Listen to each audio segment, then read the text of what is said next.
Don't I know you, sir? Don't believe so. I haven't been here in many years. Name's Silas Greaves. Silas Greaves? The bounty hunter? Used to be. What are you doing here in Abilene? Just passing through. Got a little business to take care of. Well, sir, it would be an honor if you would allow me to buy you a beer. Hell, son, it would be my honor to drink it. I'm Molly. Howdy. I'm Dwight. That's Jack and Steve. Ben's behind the bar. Oh, I bet you got some great stories. A couple. Any of them true? Jack, be nice. A few. What about your shootout with Henry Plummer's gang in Bannock, Montana? Is that where you started as a bounty hunter? That's what it says in this here dime novel. Don't believe everything you read in them dime novels, boy. First man I hunted was back when I was riding with Billy the Kid. You knew Billy the Kid? Damn right. That scrawny son of a bitch had no fear. Wouldn't back down for nobody. I heard he collected the 10 stars off any crooked lawmen who crossed him. It was a war, boy. The Lincoln County War. And Billy promised his regulators would take the life of every bastard who helped bushwhack John Tunstall. Kid had a big chip on his shoulder and a hair-trigger temper. Made him dangerous as hell.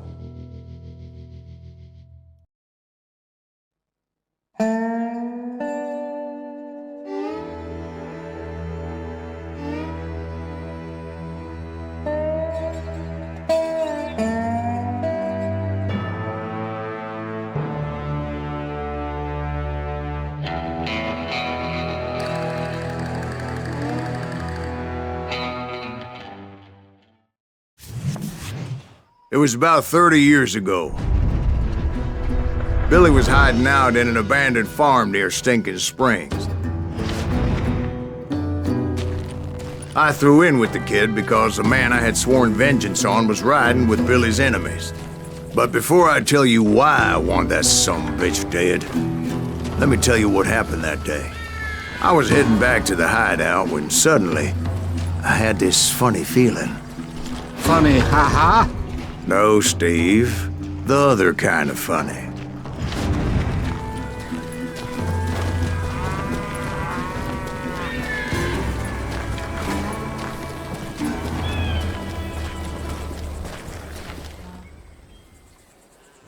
You heard Pat. You need to stay here and keep an eye on the road. That's not fair. We're missing all the fun. I knew those two morons would never let me through. I had no choice. Hell! Shoot that sumbitch!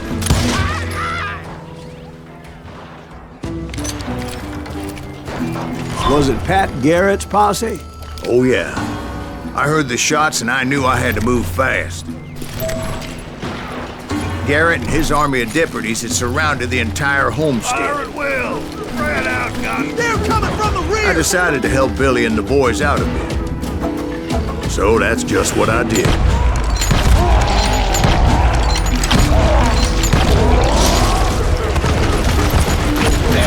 Got one behind us! Stay on it! Cover fire! As the governor of New Mexico was paying for the kid's apprehension, Garrett was able to hire every gun hand in Lincoln County.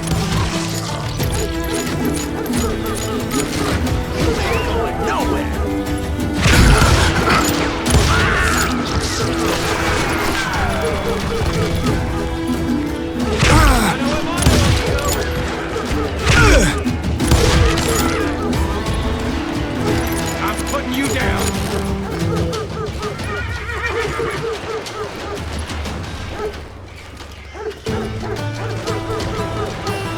Time to die!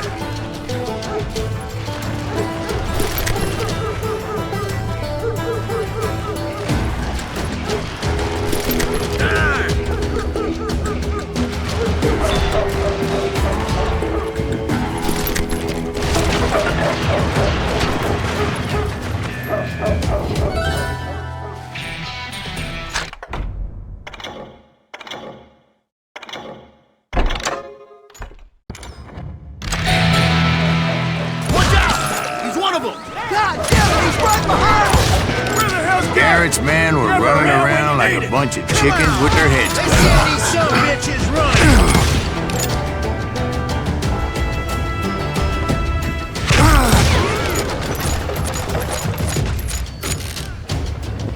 I'm putting you down!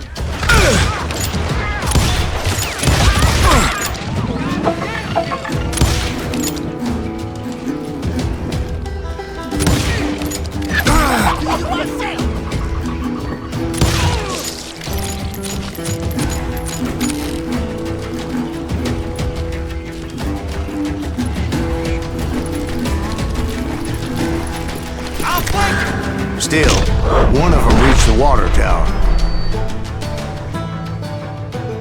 Not a bad idea. It would be a turkey shoot from up there. You can kill me too?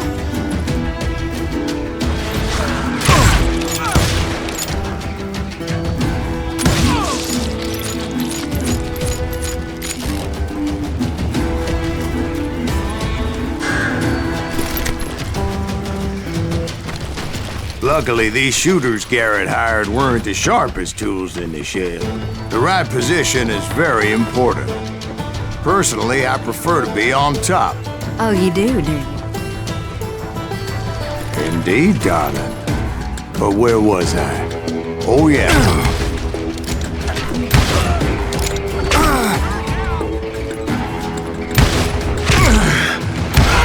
Kill him for Christ's sake!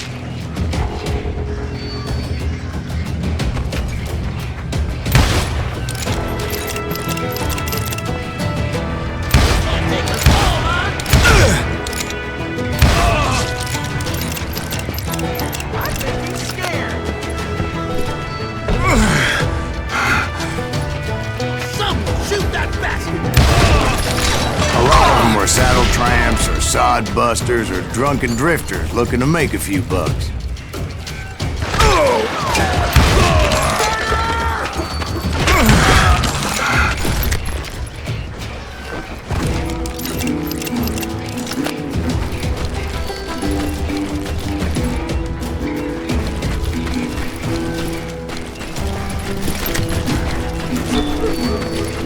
Then, I heard a friendly voice yelling at me from the window. Back door! We'll cover you! Try aiming, you idiots! Truth be told, things weren't much better behind the house. Watch your flank! Where'd he come from? I cut their numbers in half, but that just made the ones that were left twice as mad. I'm shooting myself! They made up for their lack of skill with a seemingly endless supply of ammo. It was a bit of a slog, but I finally fought my way around the back of the house.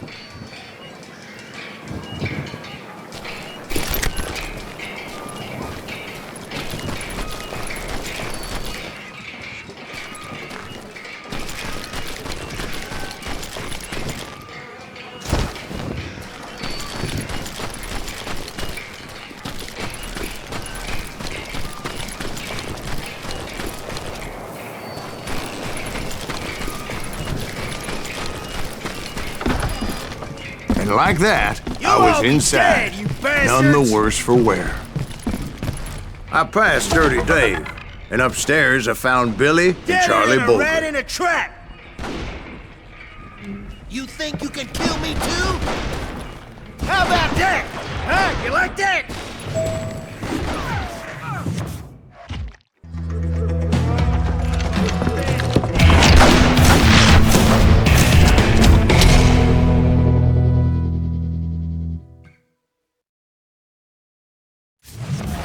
Billy looked at me and said, "About time, amigo!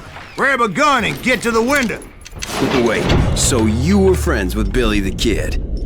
Yeah, sort of. Anyway, we were surrounded by dozens of deputized shooters who wanted to do us harm.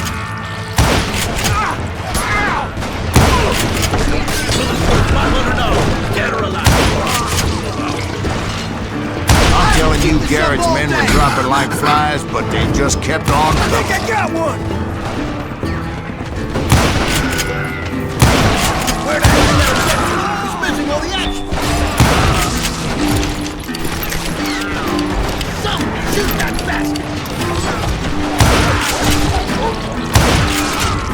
That's when Charlie got hit. They're catching us in a crossfire, shouted Billy. Get to the other side!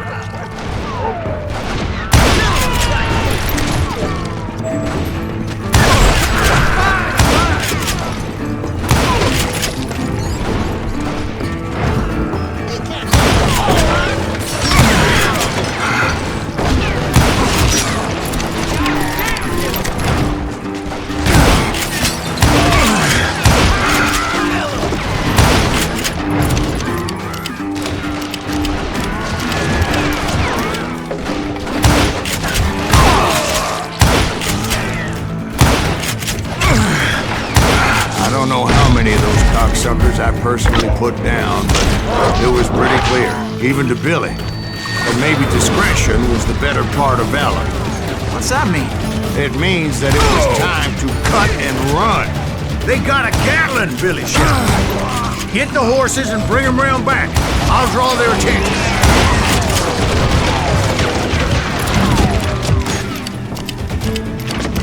He directed that order at me. And I thought, why the hell do I have to do it?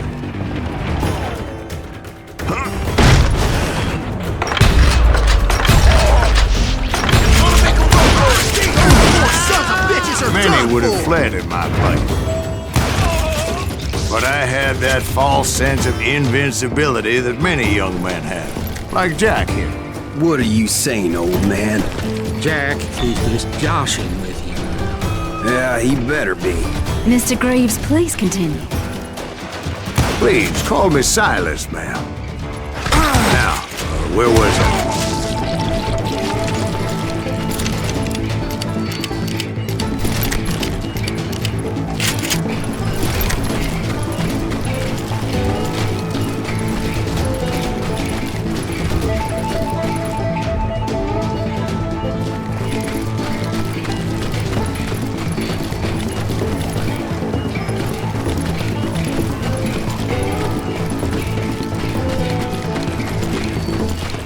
You were heading for the barn.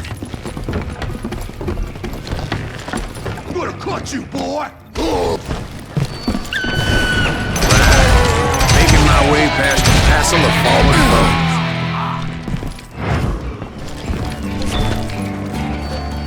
foes. Sounds like Garrett hired a whole regiment of hired guns.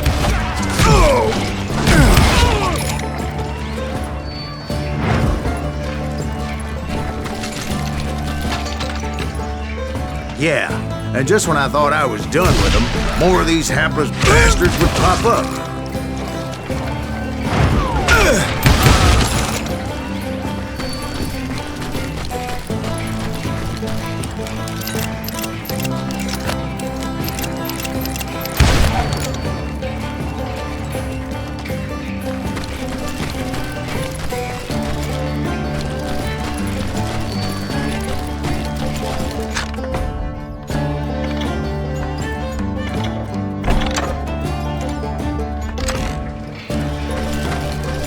Finally, I had the stables within my reach. After the fight, maybe we could treat ourselves to some fried chicken. And that's when I met Sheriff Pat Garrett. I read that you went toe-to-toe with him, sir. That backstabbing bastard with that tacked-on tin star.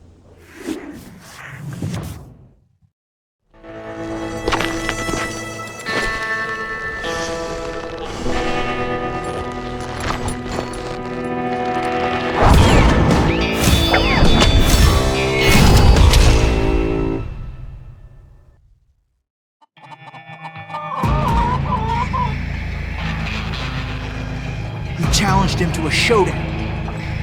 You read that in a dime novel? It said he showed no fear as he took your measure with eyes like a rattlesnake.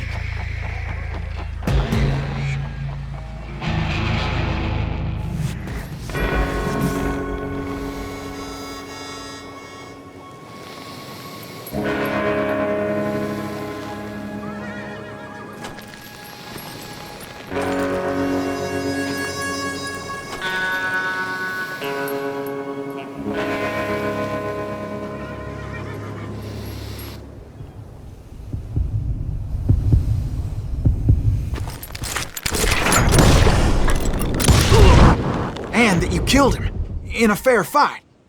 Is that what that Penny Dreadful said? No, boy. That ain't what I meant when I said I met Pat Garrett. So let me start again. I finally reached those damn stables.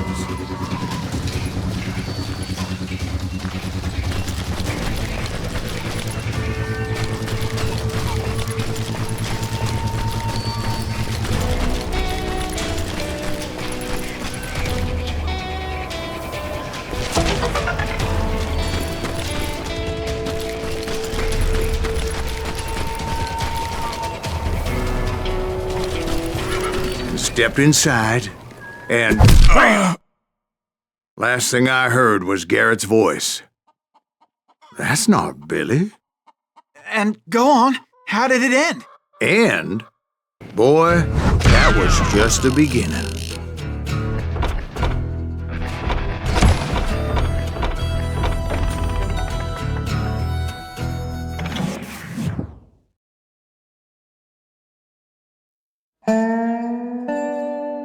So what happened? Did Garrett arrest you?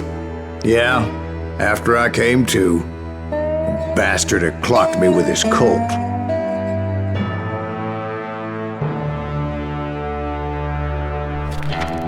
And the kid surrendered? When he realized there was no getting out of there alive. So they locked you up in Lincoln? Indeed they did. Sentenced me to hang right along with the kid.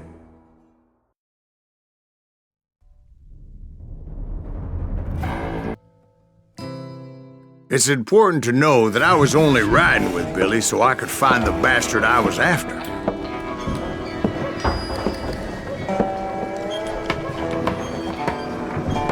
He was with John Kinney's gang, and they were sworn enemies of Billy's regulators.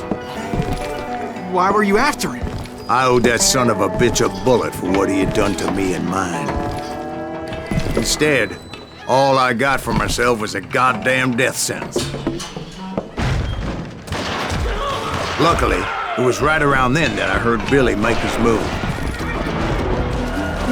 He shot Jim Bell and a few other guards as he made his getaway. Later, they wrote that some lady friend planted a pistol for him in the privy. What the papers didn't say is that Billy helped me escape too.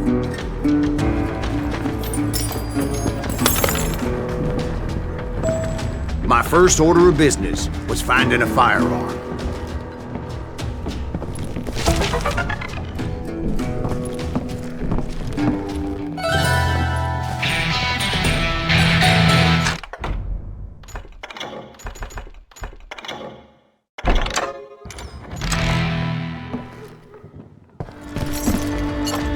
Luckily, I located Deputy Bob Ollinger's mean-ass shotgun.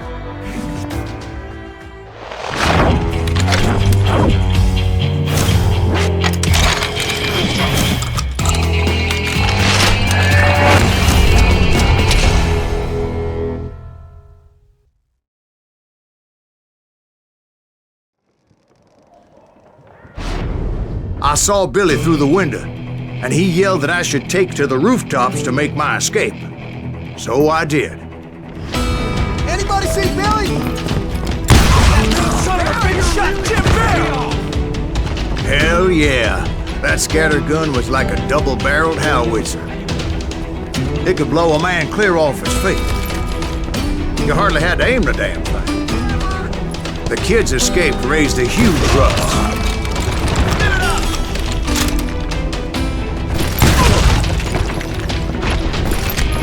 Guards were everywhere looking for him.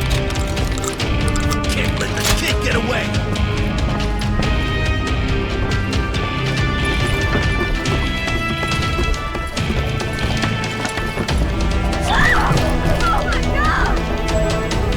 Anybody see him? I had to jump from roof to roof like a damn alley cat. I followed the planks where I could, but some of that wood was slippery as hell. The whole town was up in arms. And suddenly, I was a fugitive.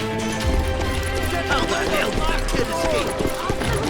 Garrett's gonna kick our ass! So that bastard you were after, what did he do? He did me and my family a grievous harm. But I knew if I was ever gonna find him, I would need to get my ever-loving ass out of there. Where did he get you? I tried to be stealthy and sneak my way past. This town doesn't have a moment's peace.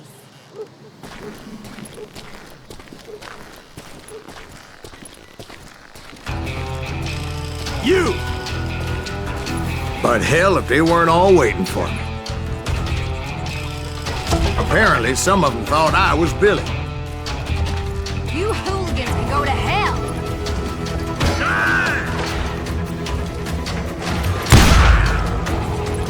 Don't let him get away!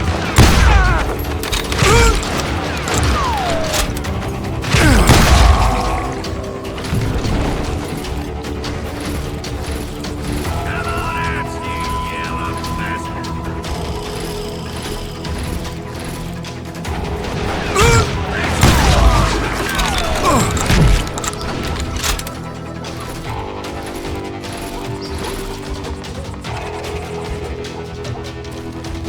That's it for you!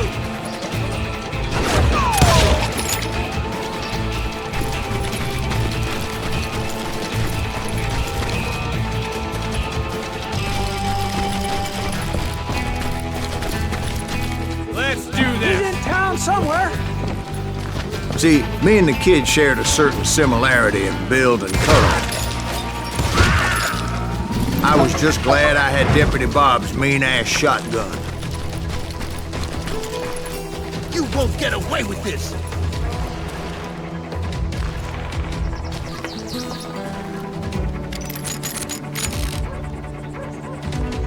Put down your weapon!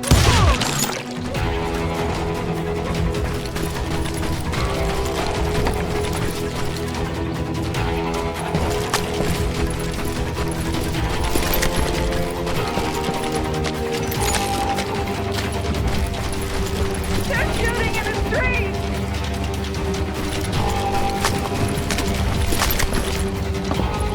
I'll flank it! Get your headstone! There's children here.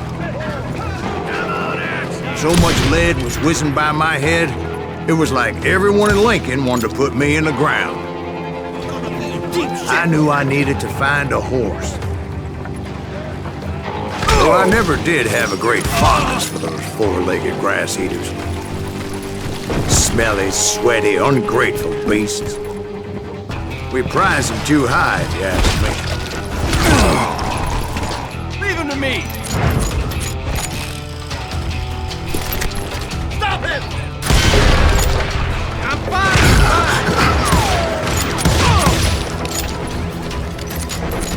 You can run! Can't hide forever! Get up!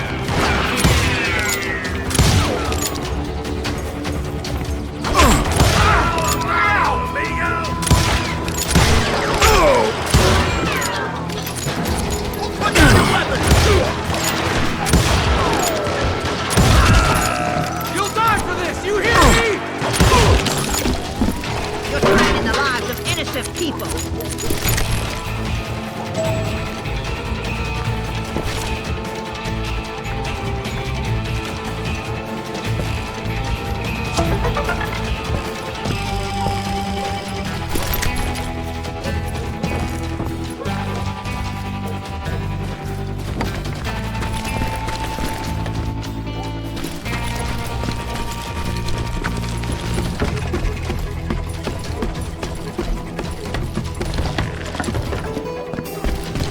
Damn town's going to hell in a handbasket! But where was the kid while you were busy getting shot at? Gone. And that's when it occurred to me why Billy set me free.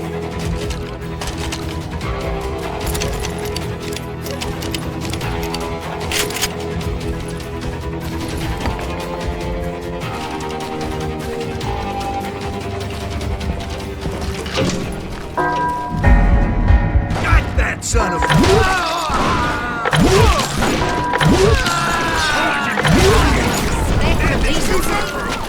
So I could be a hapless decoy and draw attention while he snuck out of town.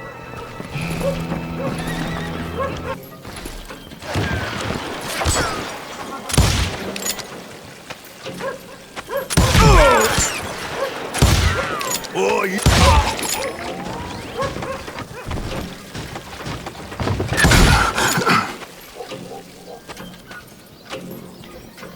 Come on, poke that sumbitch!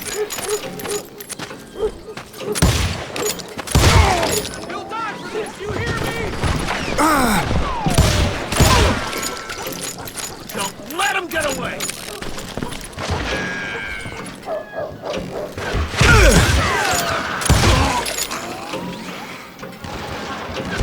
Stop it!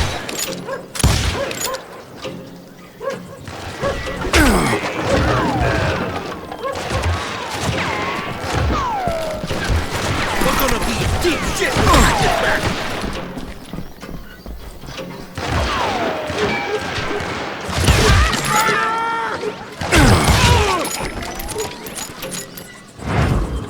You won't get away with this! Get out here! Get the window clear! Arm yourself! How the hell did he get away?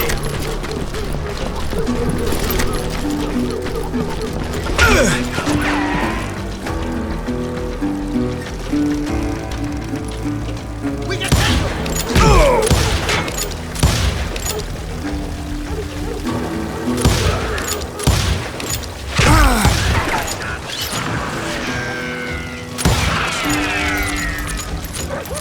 Don't let him get away!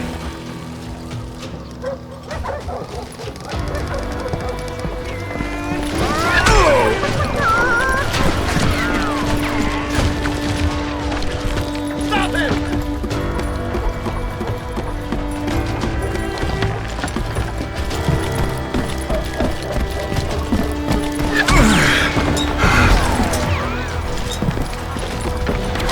We're gonna be in deep shit when Pat gets back!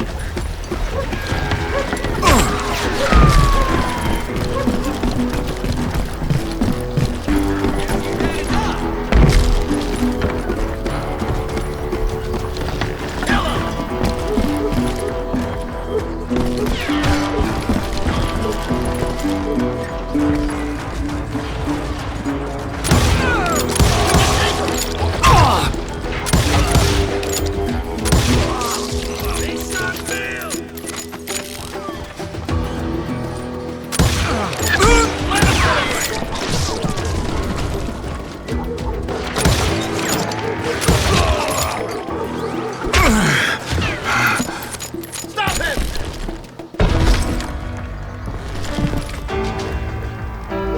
Can't hide forever!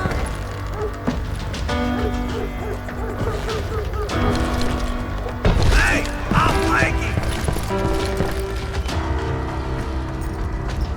We're gonna be in deep shit when Pat gets back!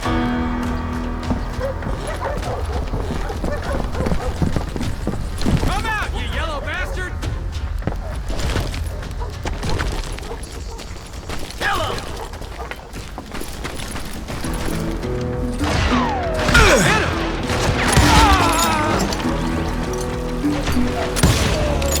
We can take him! Let's do this!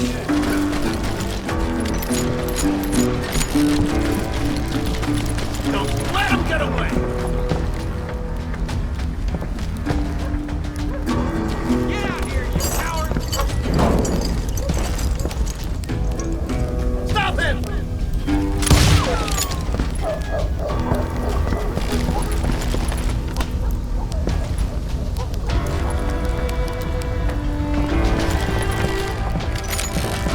We're gonna be in deep shit when Pat gets back!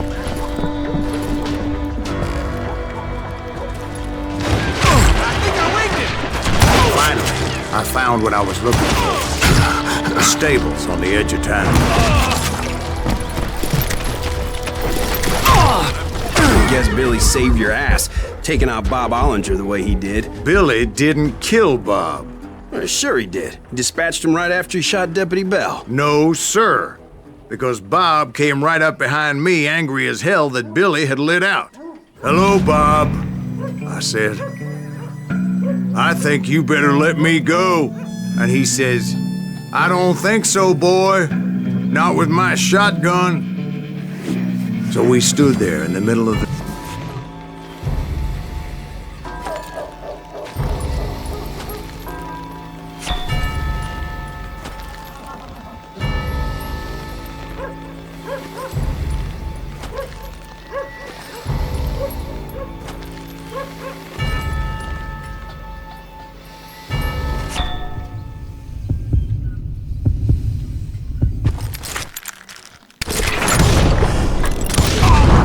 I killed him in a fair fight. Everybody saw I had no damn choice. Well, Lincoln got a mite depopulated that day. Pat Garrett gunned down Billy 3 months later, so his escape was... So where'd you go after Lincoln? Mexico. Until I realized nobody was looking for me. I ended up taking a job at the Rurales. The Mexican Rurales? I was hired to help them track down the cowboys. The most vicious outlaw gang in Cochise County? Curly Bill Brocious? Johnny Ringo? Led by old man Clanton himself. They must have paid you a pretty penny to take them hombres on. Not really.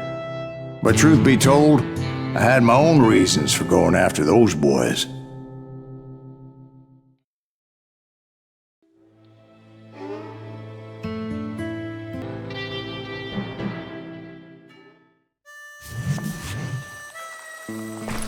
So was the bastard you were after now riding with the cowboys? Roscoe Bob Bryant was his name. Oh. But no, this time it was a different bastard I was after. The aforementioned Mr. Ringo. I came upon them robbing a stagecoach, which wasn't surprising, being they were such murderous thieves and bastards. The bandits wore red scarves, so I knew they worked for the old man. Over there! I did my best to help those poor passengers.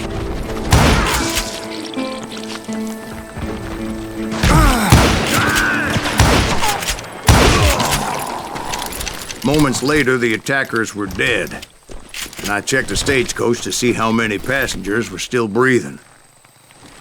None. It was then I wondered if the rocks weren't hiding more bandits. Was that all of them? Or did I just hit the rear guard? I quickly got my answer. They attacked from on high like Apaches often did. They would appear in great numbers from above and rain down lead on their hapless enemies' heads, making use of the high ground and whatever else they had. Yep, the Apaches always appeared out of nowhere, and there never seemed to be an end to them. Oh! Hold on. Were you attacked by Apaches? What happened to the cowboys? Did I say they were Apaches? I said Clanton's cowboys attacked me Apache style. I was in a pitched battle, but I was holding my own against an overwhelming enemy force. Can't outrun a bullet!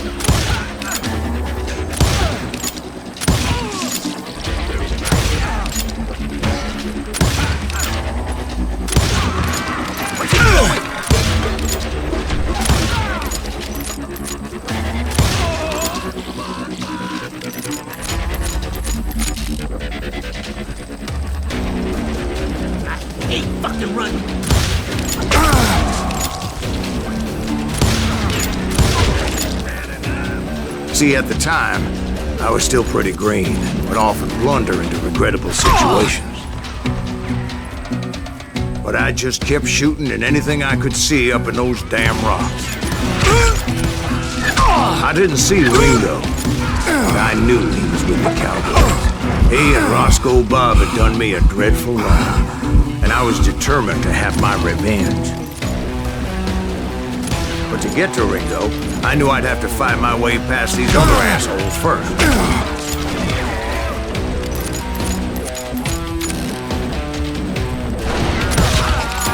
Pass him in the crossfire!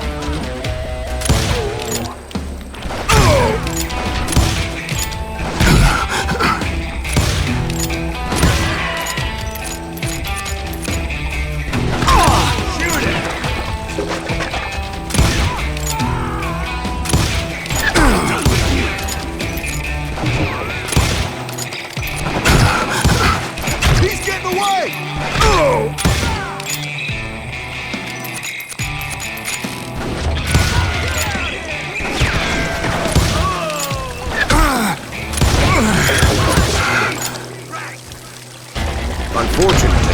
was running out of ammo.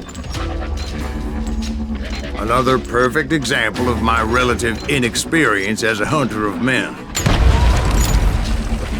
I immediately knew that a tactical retreat was called for, as my vengeful fury was much less impressive without the bullets to back it up.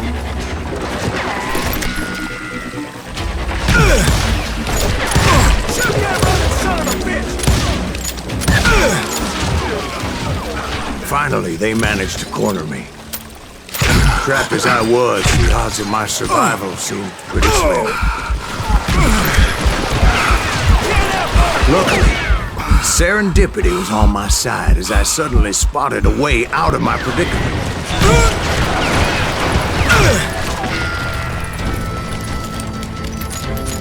Hard to hit a moving target. I ran ahead as if the devil himself was after me. Bullets were whizzing by my ears, but I wasn't about to roll over and die. I just kept running like there was no tomorrow.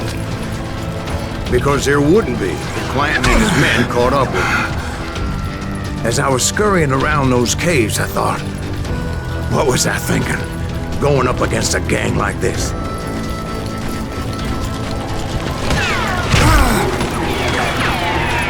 They were hunting me like I was game. I just kept running, not knowing where the hell I was going. Nowhere to run.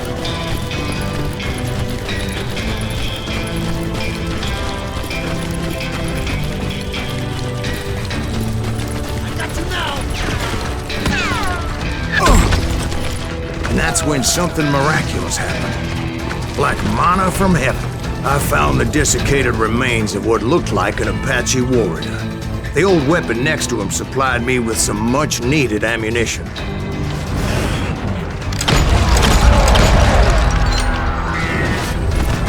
Bat Masterson once told me it was more important to be lucky than good, and he would know. And imagine my surprise when I found a fistful of dynamite to go along with that ammo. That stroke of good fortune evened the odds and bolstered my confidence. It was time to turn the tables. Time for the prey to become the predator. Time for the hunted to become the hunter. Time. All right, Jesus, we get it. They were right where you wanted them. That's right, Jack. I was done running.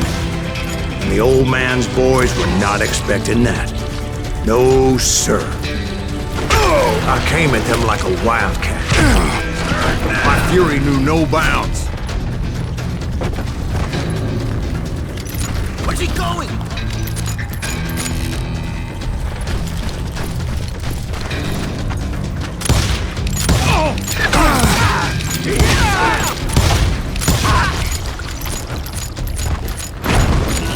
Keep fucking running.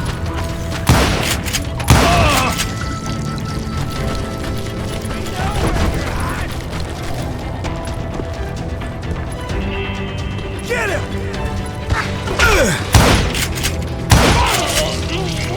It was finally time for that old man to pay for his sins.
came at them like a wildcat. My fury knew no bounds.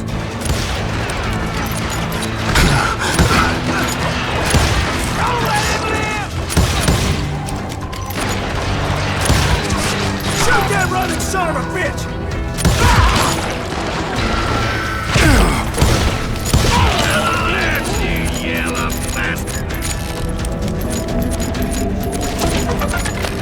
Dead man!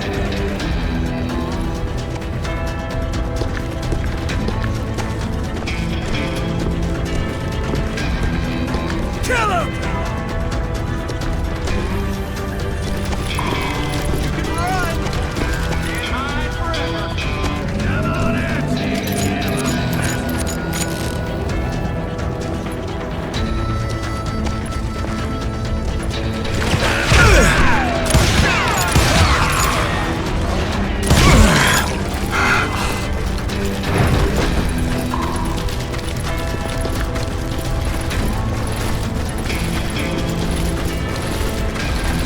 It was finally time for that old man to pay for his sins.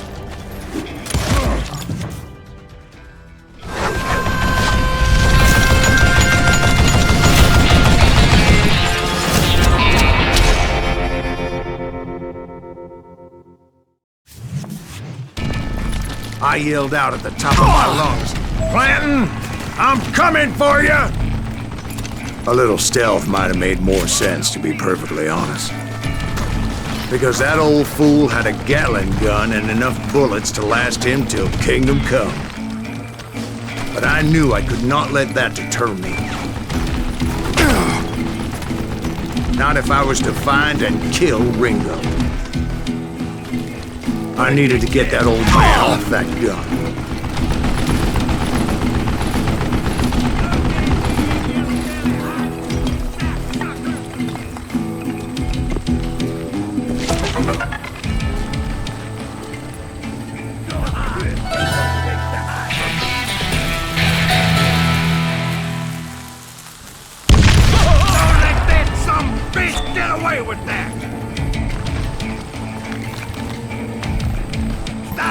Most everyone thought it was the Ruales who had come up against him in Guadalupe Canyon, but it was just me. You have time to reload again! Dynamite! What I ever do to you?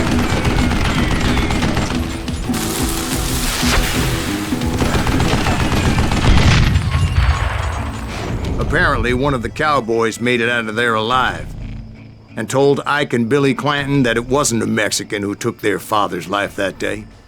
They just assumed it was one of the Earps, and that little misunderstanding eventually led to that legendary gunfight at the OK Corral.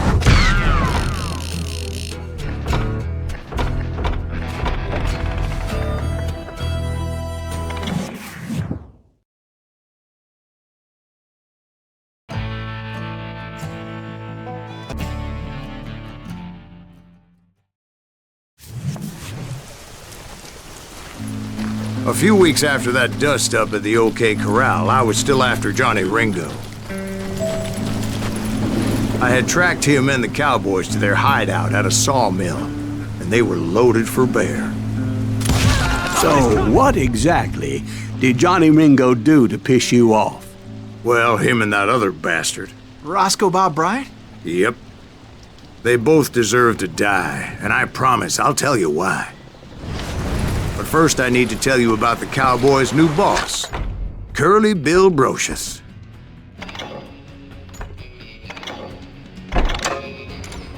Earp's coming! Get ready, boys.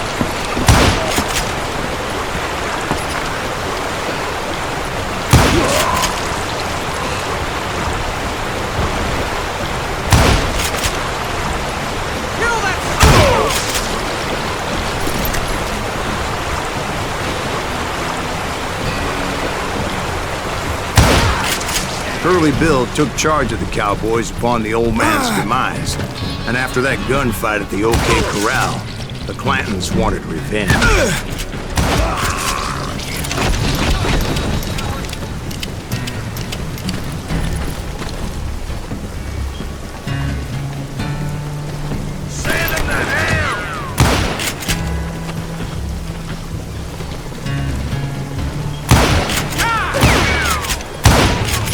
So they murdered Morgan Earp and grievously wounded his older brother, Virgil.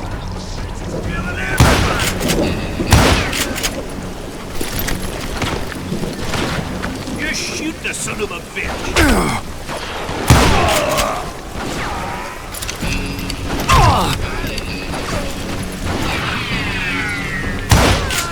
Wyatt and Doc went on what became known as the Vendetta Ride, hunting those outlaws down. So when I showed up, that's who they thought I was.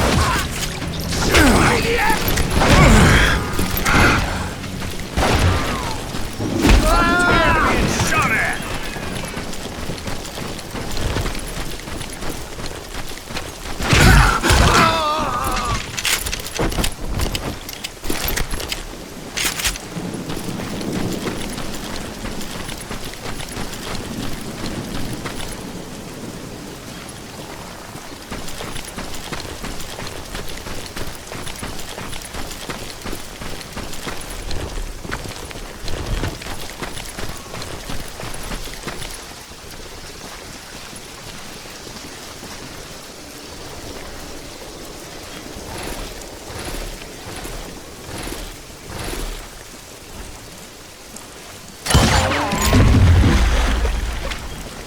There were killers around every corner, all wearing red bandanas. That's how the cowboys identified each other, and I was beginning to wish I had one myself. You'll die for this, you hear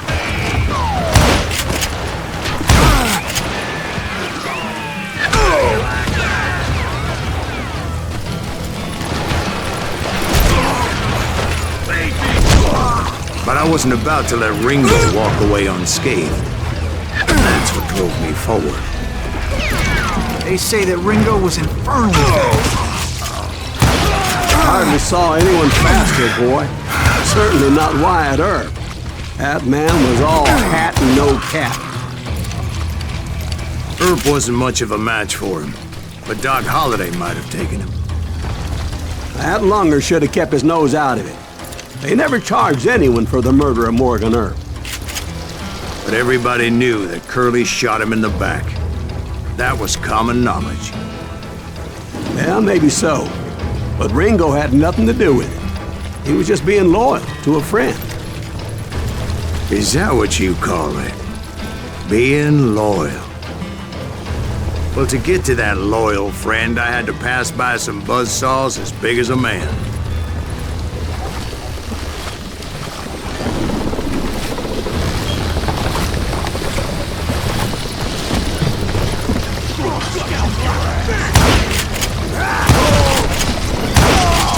Excuse me, sir. I have a question.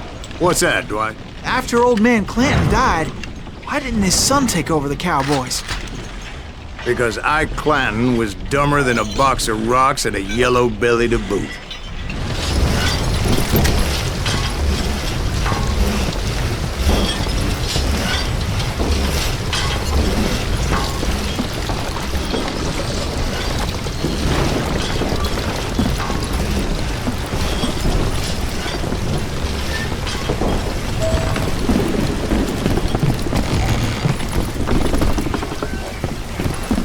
Now, where was I? Taking down the entire cowboy gang single-handed. Indeed I was, Jack.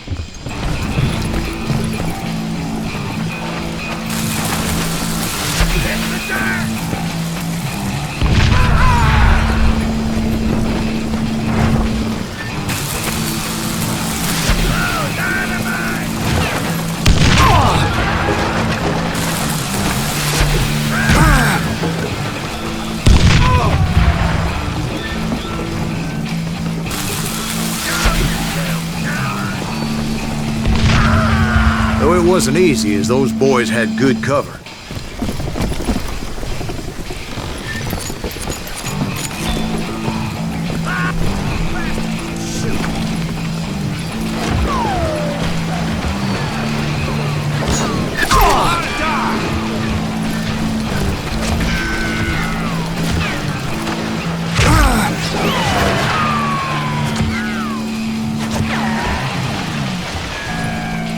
Middle ain't that!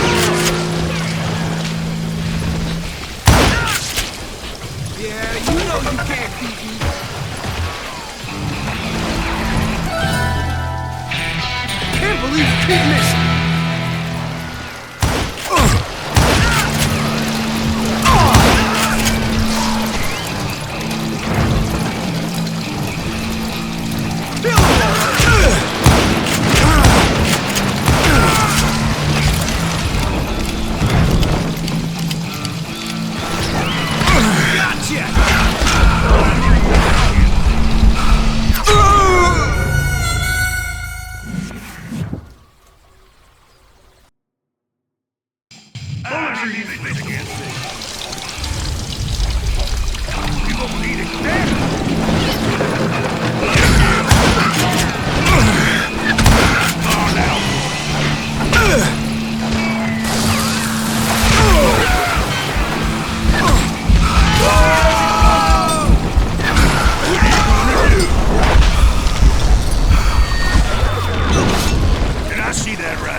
There were carts everywhere, piles of lumber, and God knows what else for people to hide behind.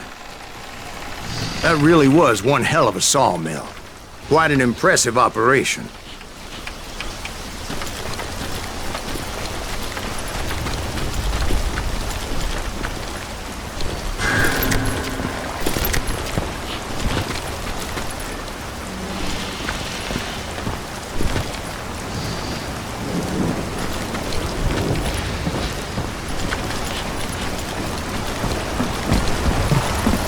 And where was Curly Bill? Did you see him?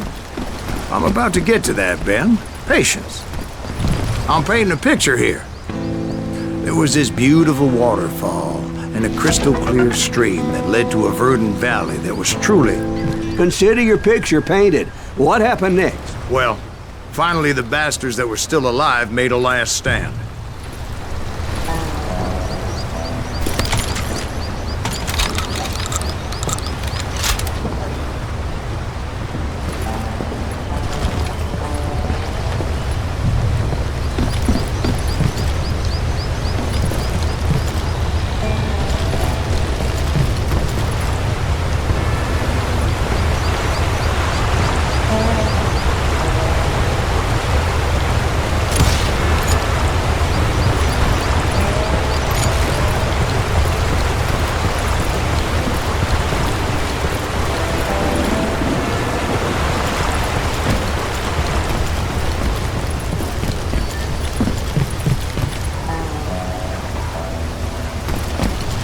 Curly Bill, Johnny Ringo, and his compadres took off into the lumber yard, and I followed after.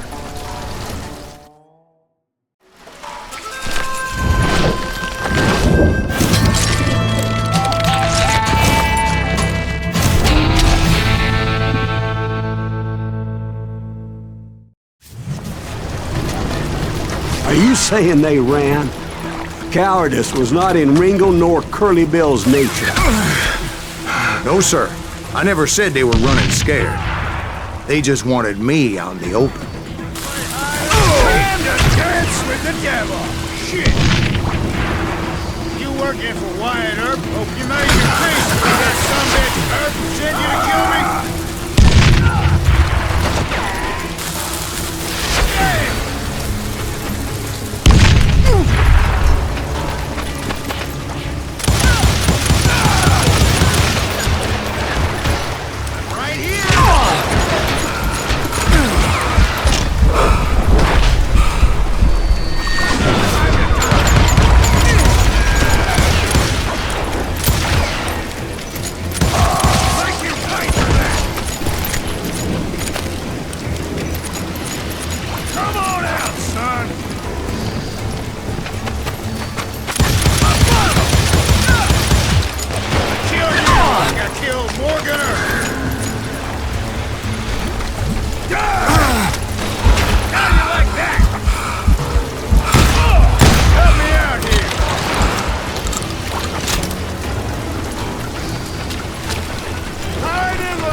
Aloysius gave me no choice but to take his life. But Ringo was nowhere to be found. I knew you didn't kill Ringo, because he was found dead in a different location altogether. To this day, his killer is still unknown. Indeed. Took me a few months before I finally tracked his ass to West Turkey Creek Canyon.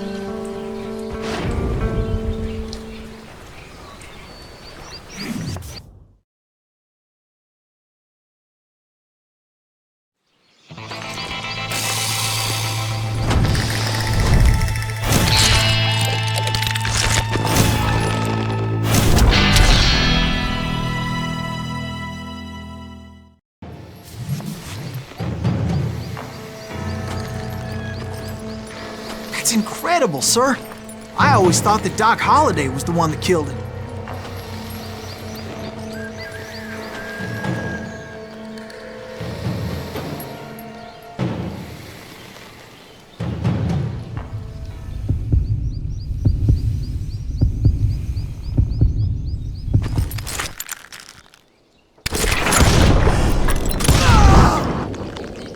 Sorry I had to ruin the legend for you, boy.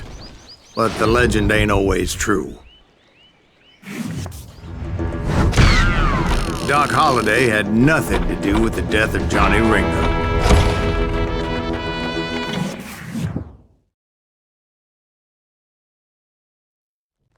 I was paid a healthy bounty for Ringo and Curly Bill, and realized there was real money to be made. That's why I went after Henry Plummer.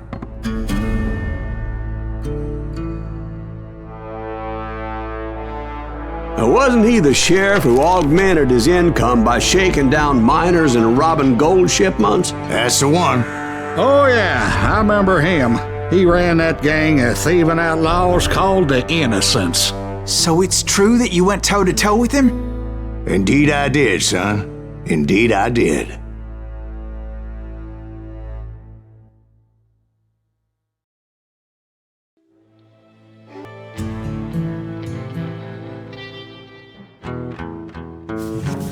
I knew I needed resources if I was going to track down Roscoe Bob Bryant, and hunting Plummer looked like a good way to get rich quick. As the local vigilantes exposed him as the leader of the bandits, and put a generous price on his head. Plummer rallied his gang to plunder one last gold mine before making their escape, and that's where I thought I'd find him. It makes me nervous standing so close to all these goddamn barrels of gunpowder. Why would you be nervous? No one else As my late father pointed out to me more than You once, don't light up a cigar. God we're made fine. men. Yeah, besides, Samuel George is Colt up there made on him the rocks equal. with that rifle of his. Nothing gets past him.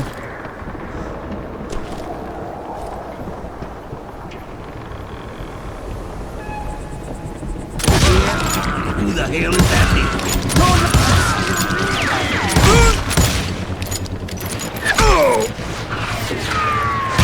How you like that?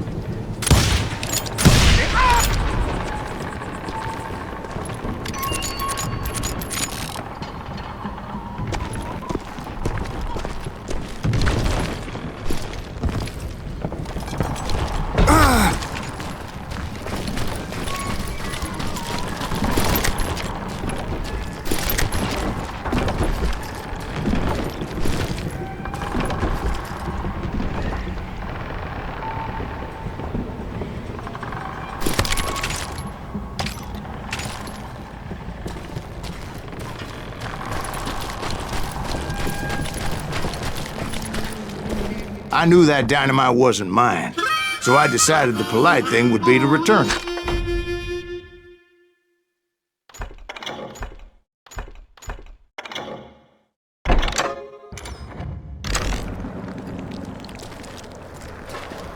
It was the biggest gold rush since Sutter's Mill in '48. Unfortunately, prospectors weren't the only ones drawn to those riches.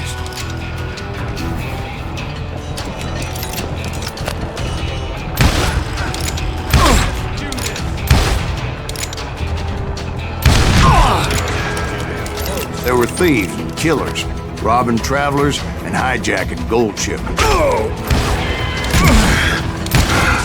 Like those that ran with Plummer, Some were just regular folks I knew from town, drawn by greed and easy pickings. Charlie Crow, the blacksmith. James, who worked in the stable. Sam and Jeremiah Barber, the butcher's son. Ordinary citizens who lived a double life. Stealing and thieving and murdering their neighbors. Get out of here!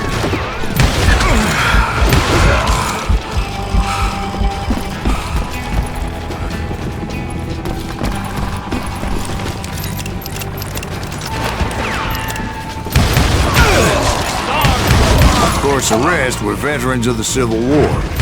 Stone-cold killers trained on the bloody fields of Shiloh and Antietam. Dangerous, desperate individuals. Can't hear you!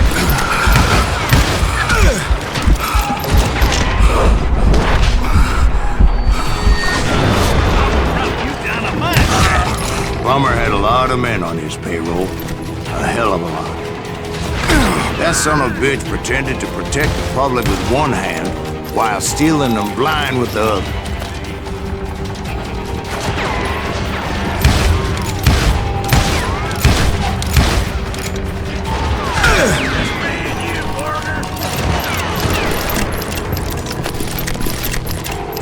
You must be about out of bullets. He set up a defensive perimeter which I had no idea how to breach. Plummer wants that asshole dead.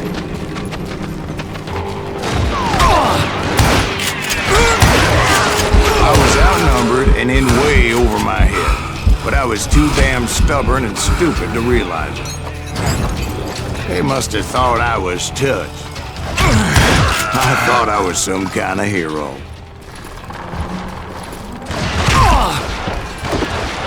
I'm putting you down!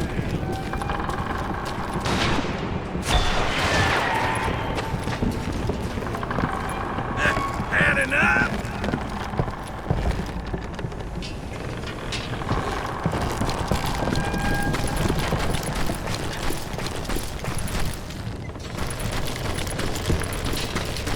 I finally made it past and headed on to meet my destiny.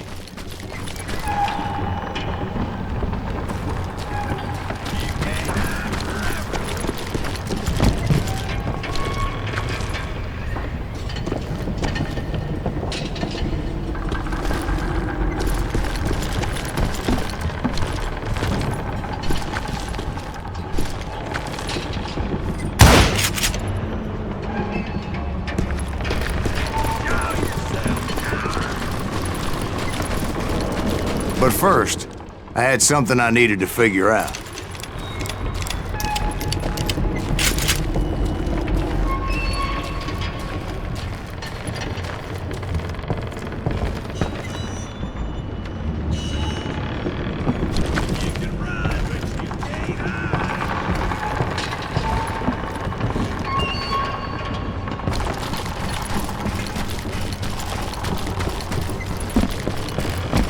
I had a few ideas on how to get into that mine, but once I made my decision, I knew there was no turning back.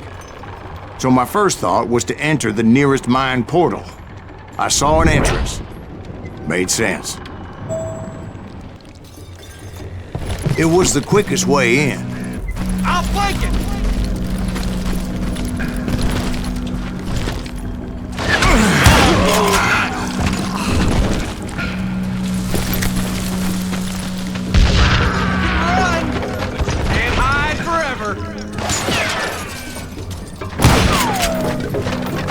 Right here!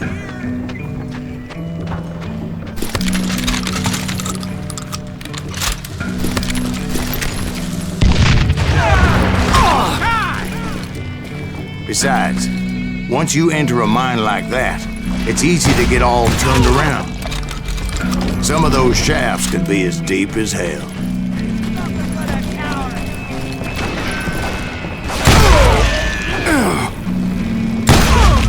A single stumble or misstep can easily end in a deadly plunge to oblivion.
Leave him to me. Time to blow your shit up. You can't hide forever. You must be about out of bullets.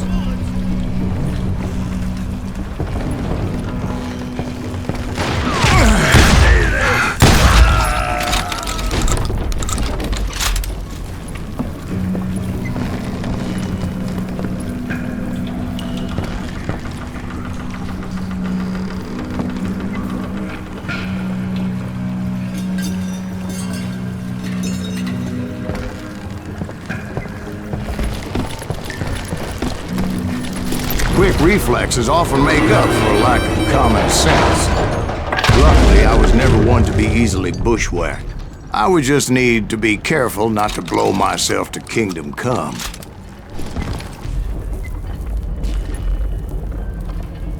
I do not deserve to die like this.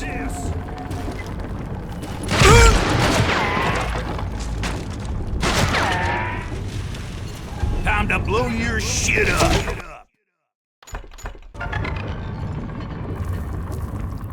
Had enough?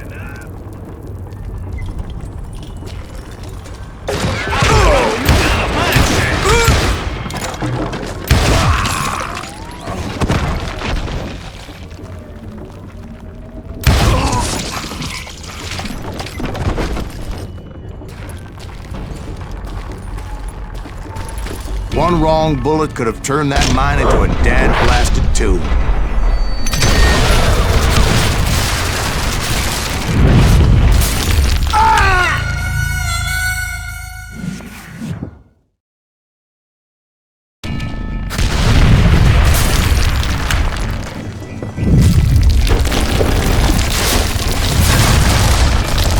Freely admit that my plan of attack was not just moronic, but clearly exciting.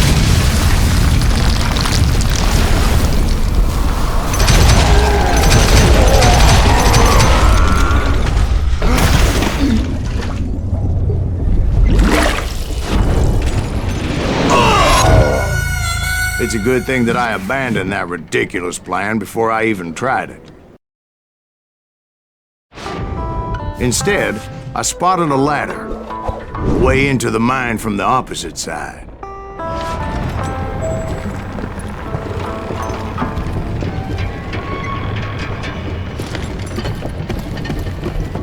It was a long way around, but that approach seemed more sensible at the time.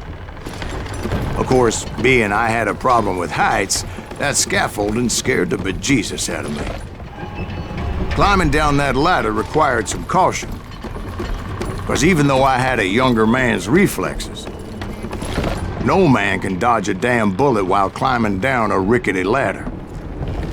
I needed to make a leap of faith, which ain't easy when you're suspended between heaven and hell.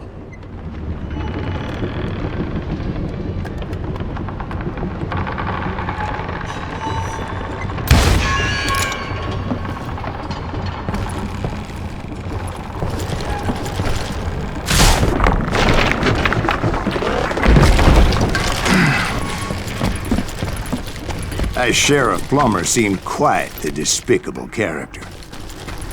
When the vigilantes discovered what the sheriff was up to, people were outraged. That 10,000 they put on his head would go a long way to helping me find old Bob. And I had made it my mission to settle that score come hell or high water.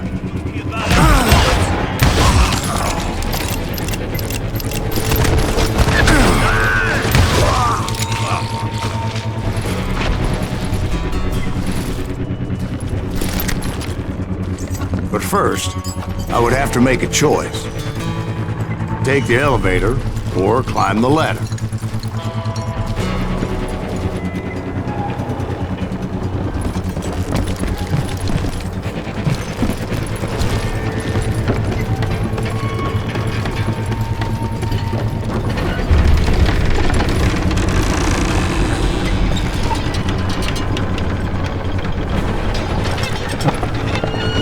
I wanted to use the element of surprise, Plus, I figured I could use the exercise.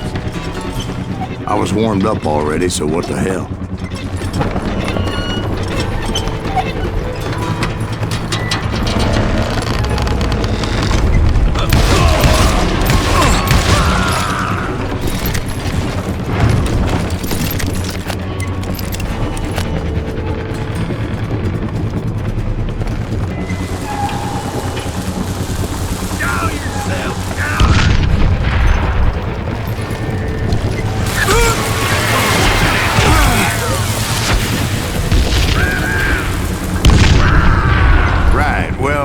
He was the sheriff of both places at one time or another, but that's neither here nor there.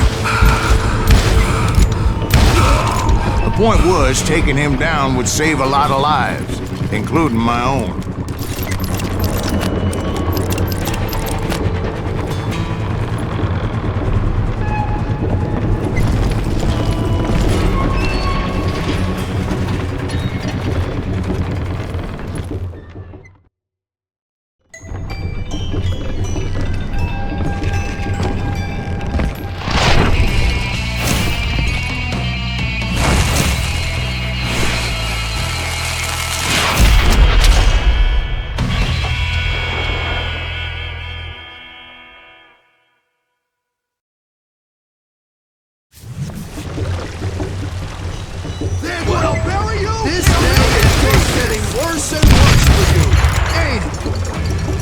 Henry Plummer was clearly unhinged, and I could see right away that this was gonna take some doing.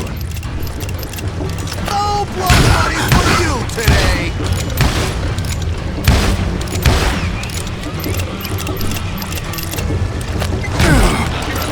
How you like that?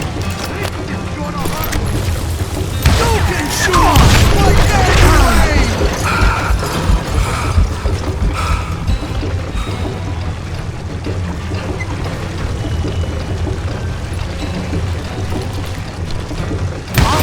All medieval on your ass!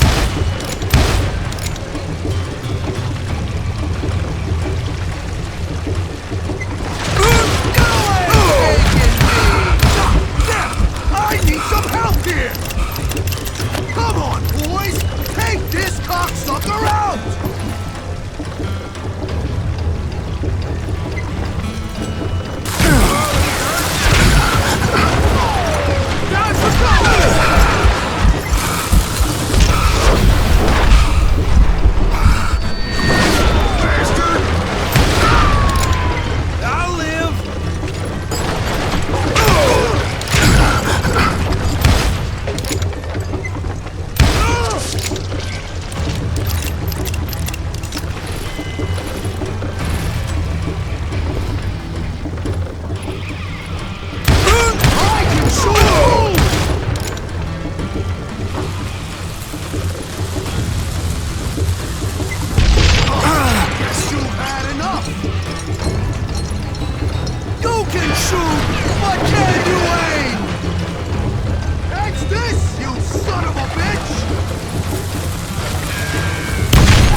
On your ass.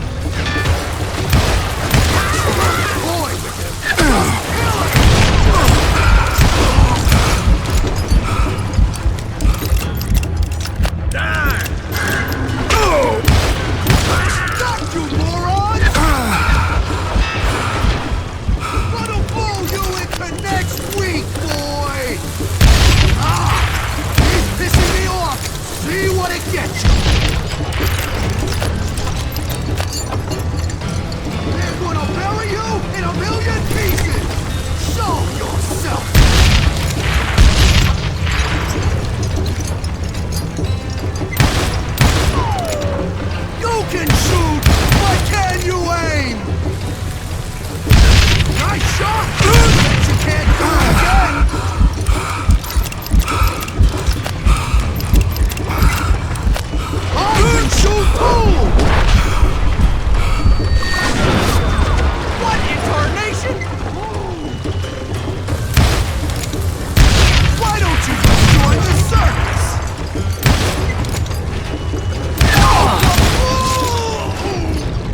that's how Henry Plummer died.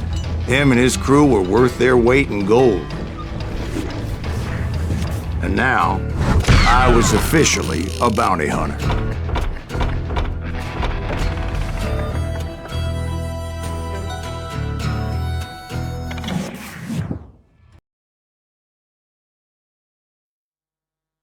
So, did you finally go after that Bob feller? Well, I heard word he was in Kansas with John Wesley Hardin. So that's where I went. Where in Kansas? Abilene. Why do you ask, Ben? No reason. Was Hardin as fast as Ringo? Ringo was fast, but John Wesley was as fast as the devil himself.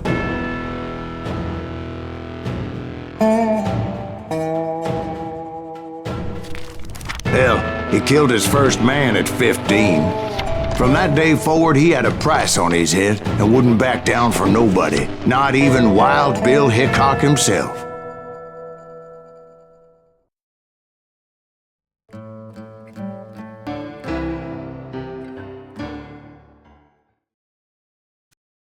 I dodged death many a time, and that night in Abilene was no different.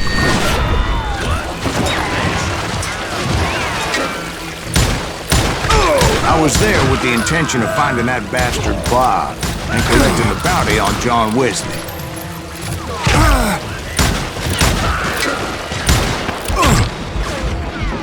God damn him!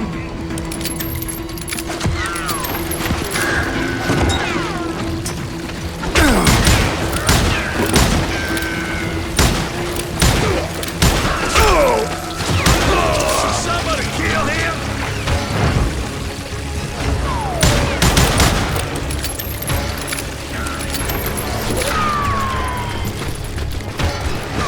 I thought the Texas Rangers got Hardin. Yeah, that's what they want you to believe. It was cold in a witch's tit and a brass bra that night as I fought my way past his loyal compadres.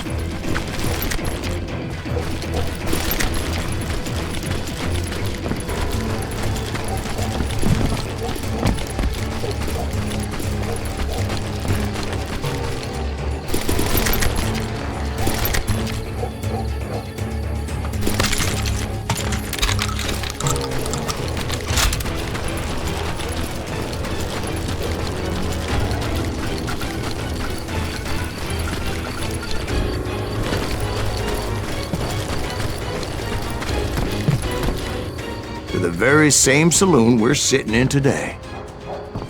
Look around and imagine this place painted in blood. Hardin was waiting for me, and...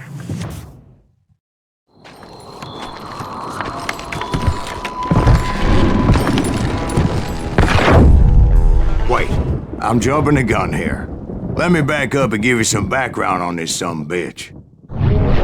He deserves that much. Don't you think so, Ben? John Wesley Hardin was a killer. By the end, he confessed to taking the lives of 42 men. He was a bona fide folk hero by then, and had amassed a gang of armed miscreants and other assorted thugs. He and his men set up camp outside of town, and I was hoping Bob was among 3 hours early than a minute too late. God damn it! Shoot that son of a bitch!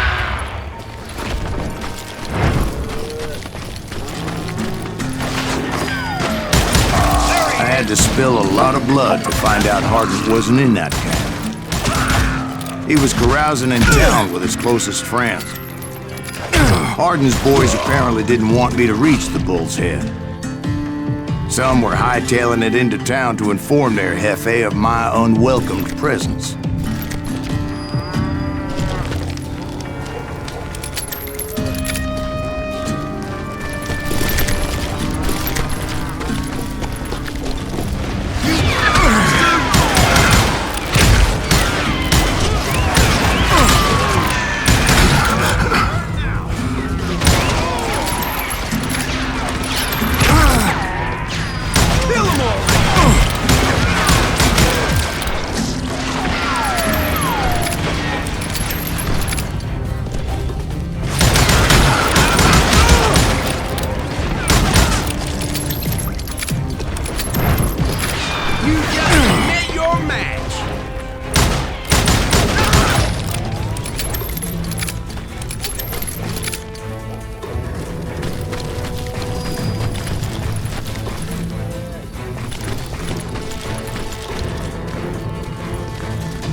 Let the boys know we got another law dog. You ain't beating me, boy!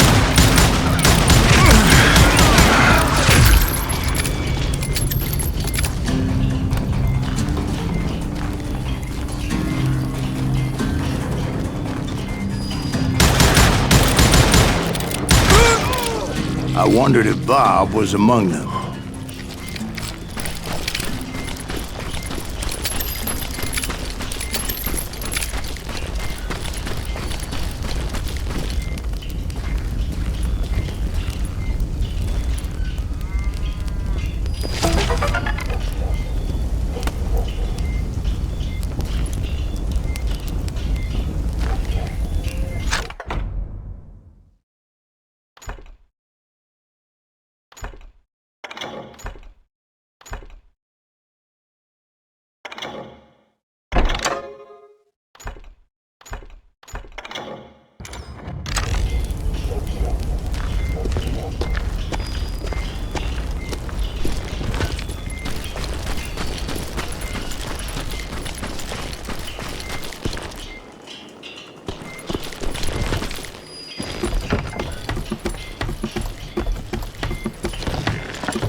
And I steeled myself for the fight ahead. For as good as I was, deep down I wondered if John Wesley wasn't just a little bit better.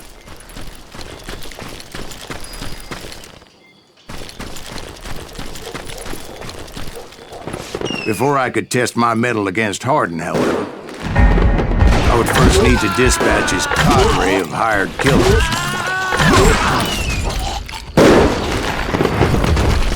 Most of these degenerates were beyond redemption, but John Wesley might have been a different story.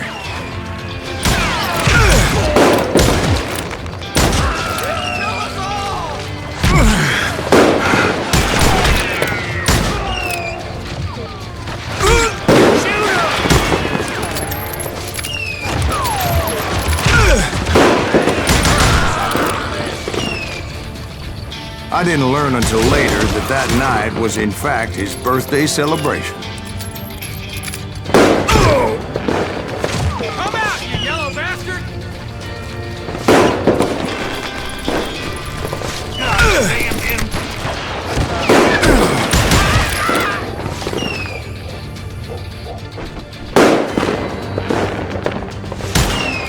Can't get a good shot at him.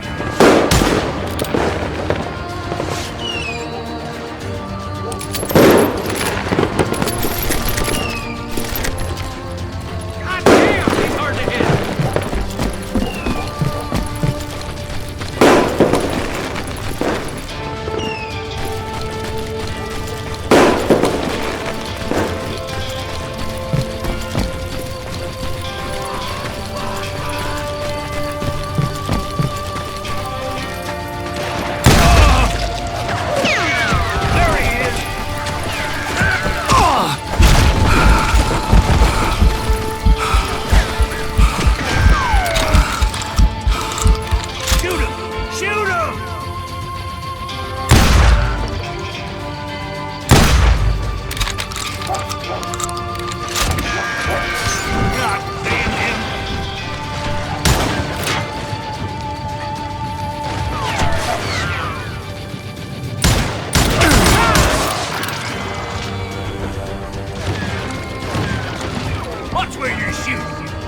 think I already mentioned that I found Hardin in this very saloon.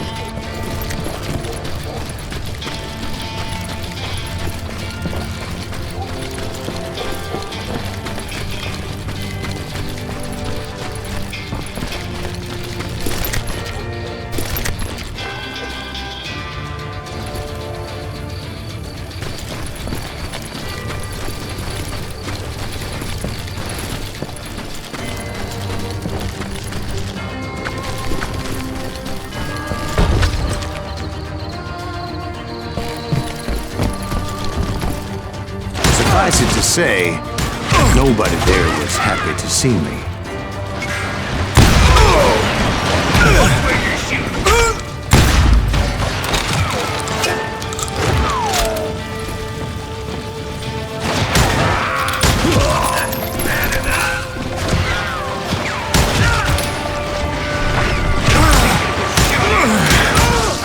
In fact, I felt a certain hostility.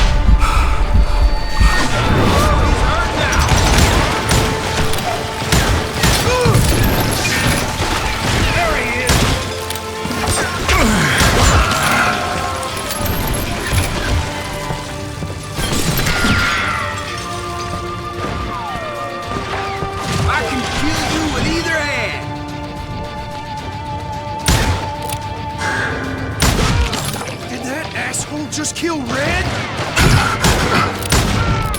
I was disappointed that neither Bob nor John Wesley were among the dead. But that was short-lived, as a moment later I was facing down the fastest gun in the West.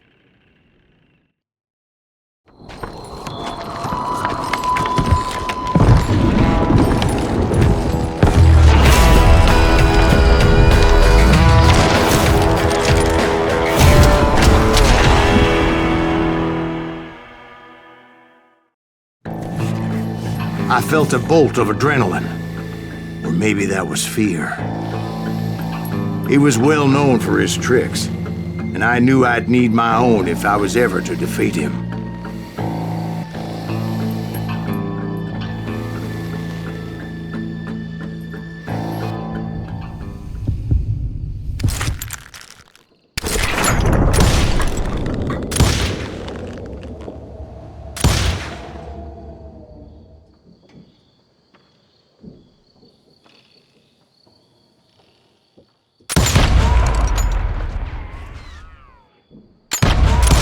That man was faster than greased lightning. But being inebriated as he was, he didn't count his shots. And now, he was at my mercy. So he didn't die? No, I sent him to prison. Years later, after he was free, some restless avenger took his life. Shot him in the back in a saloon just like this one. Anybody up for another beer? Ben?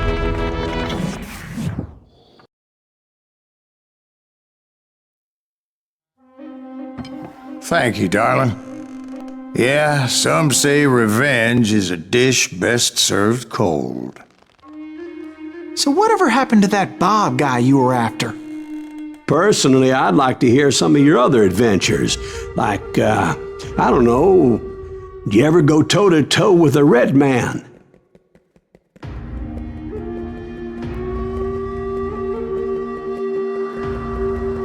Yes, I did, Ben. I remember once I was after this renegade Apache, Grey Wolf. Strangely enough, revenge was also his primary motivation.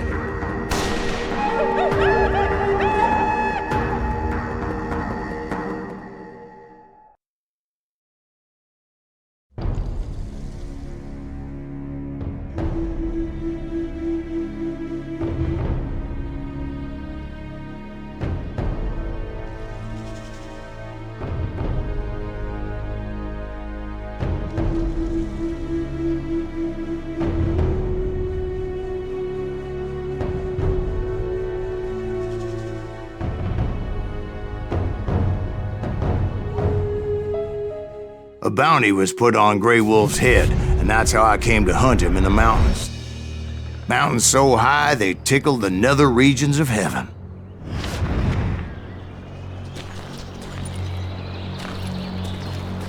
Grey Wolf was a Chiricahua Apache medicine man who had led a war party in revenge for a massacre against his people. The U.S. Army had attacked his tribe during his daughter's sacred sunrise ceremony, and the slaughter was unspeakable. I understood his anger, as there's nothing more traumatic than seeing those you love die in a cruel and painful death.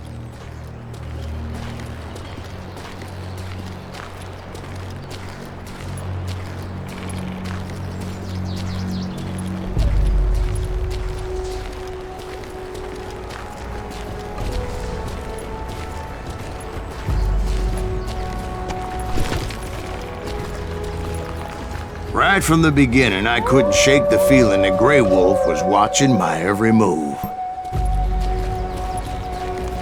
He led a band of young Apache warriors who wanted retribution and were more than willing to die for him.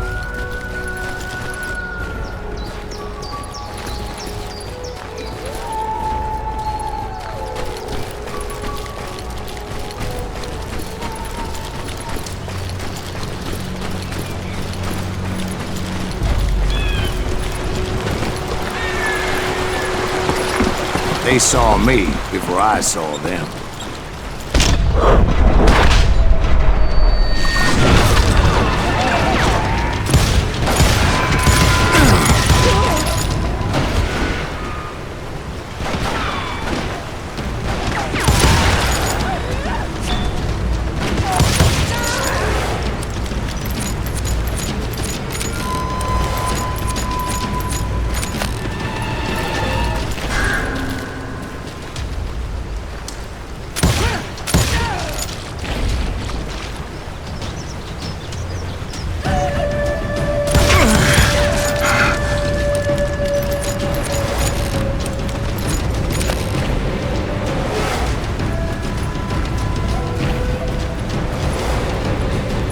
And it crossed my mind that maybe this wasn't such a good idea.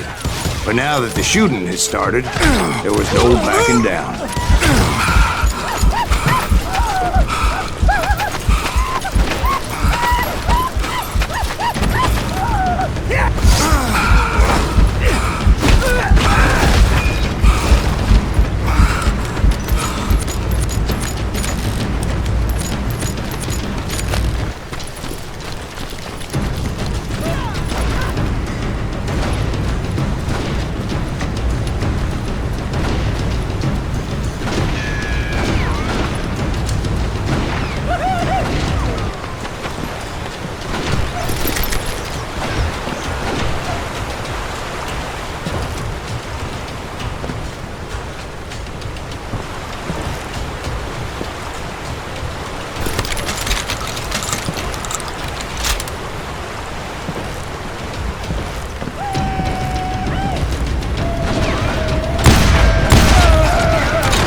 Rugged country, the winter home of the Chiricahuas, and that's why they had retreated there.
I admit to having some regrets about going after them the way I did. But then again, I got a lot of those.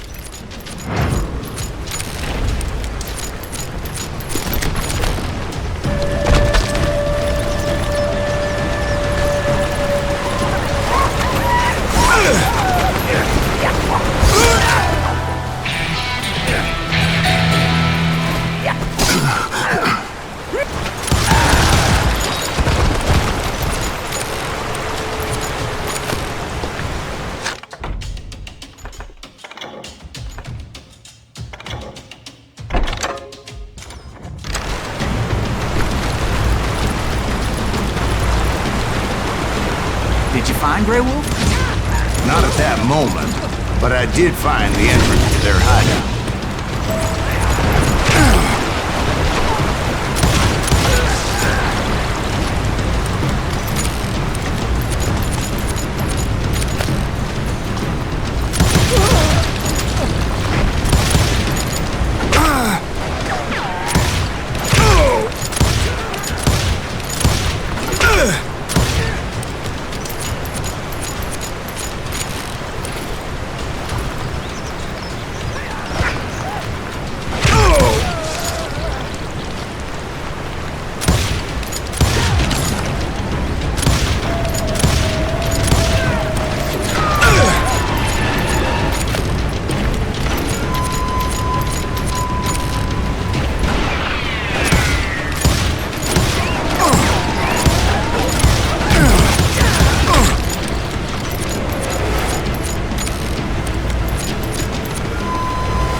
Deep crevice that led to a deeper cave.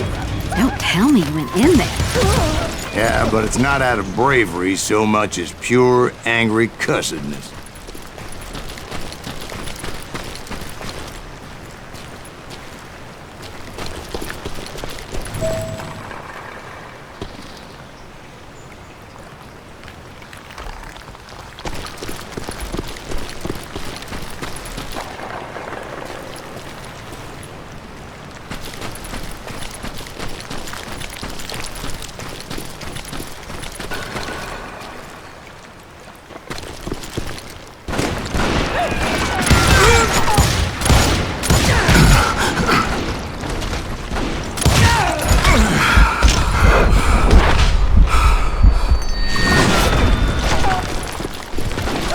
See, back then, I had a stubborn streak a mile wide, and I wasn't about to back down.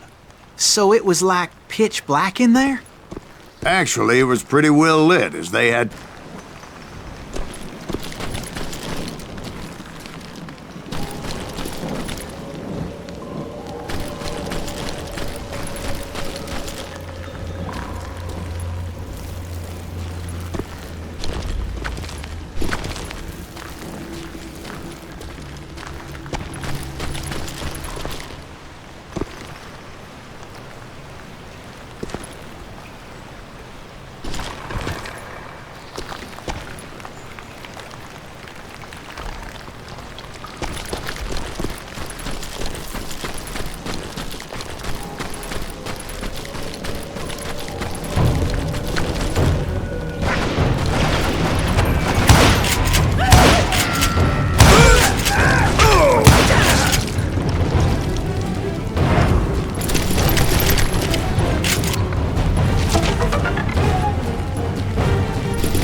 was his cave? Big as hell, Ben. Chiricahua had hid out there during the Indian Wars.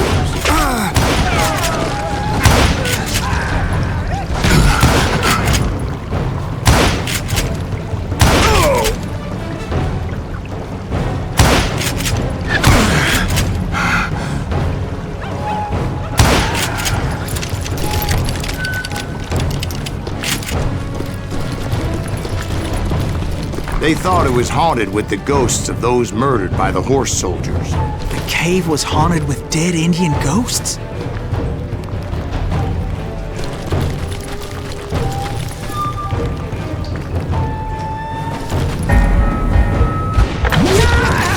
To be honest, I was more concerned with the live ones than the dead ones.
How come you know so much about engines?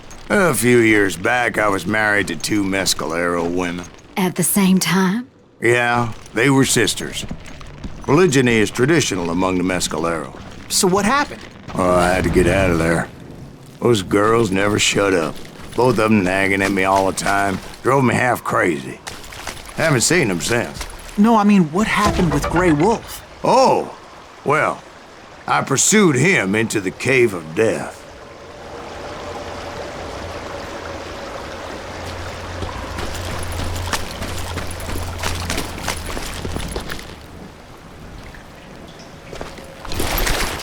I came upon this flooded grotto, and that's when I saw him.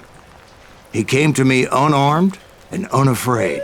His voice echoed in the shadows, and I sensed he meant me no harm. You carry great darkness in your heart, and if you do not release it, it will claim your soul. The sound of his voice put some kind of ancient Indian spell on me.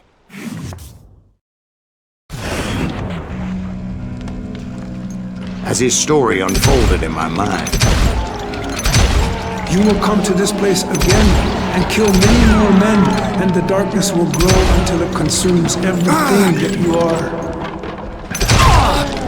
The soul would have no rainbow if the eye had no tears. he said I was a great warrior, a coyote man, unequaled by any other pale-faced warrior, or something like that.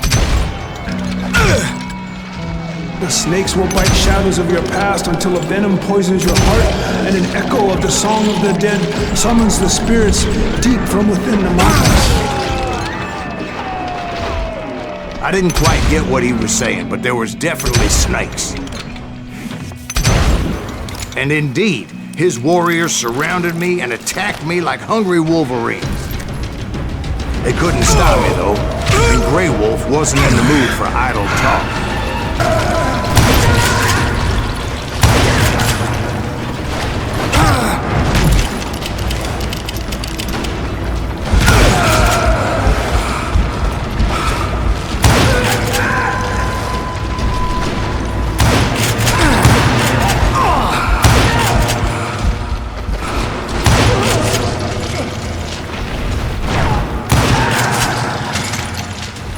I swear I couldn't see any way out of this trap. But suddenly, one just appeared. Kind of like a miracle.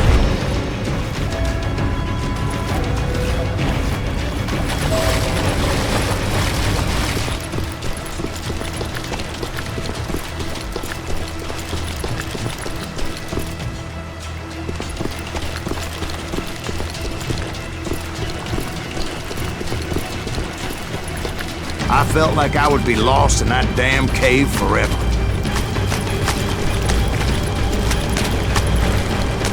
Finally, I found myself back outside, perched on the edge of a precipice, overlooking a thundering whitewater river. To get where I was going required several leaps of faith, but no way in hell I was turning back.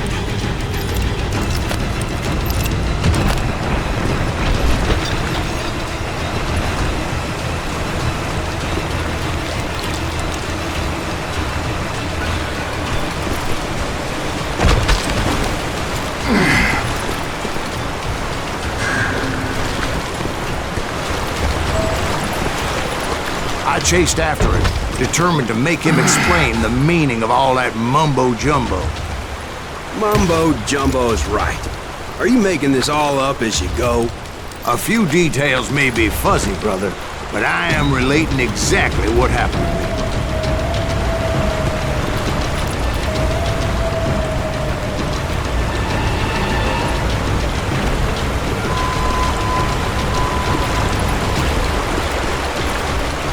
There were dozens of Apache warriors aiming at me from on high. Dozens? Oh! Well, maybe not dozens, but there was a lot of them. At least 3 or 4. Oh! Well, more than that, little lady.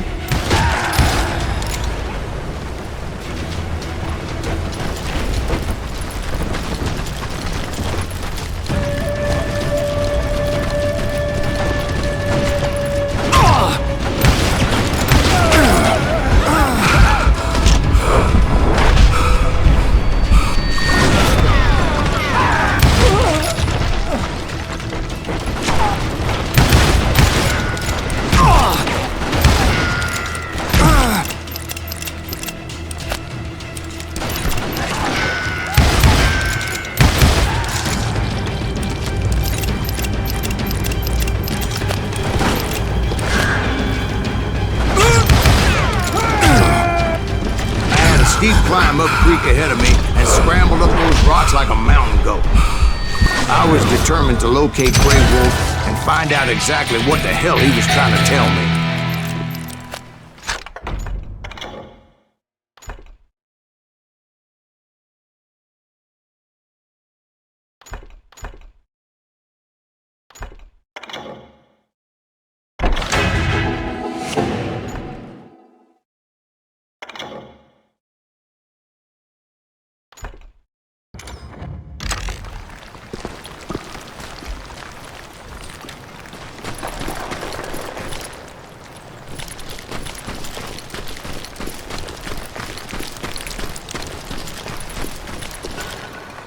Wouldn't you know it?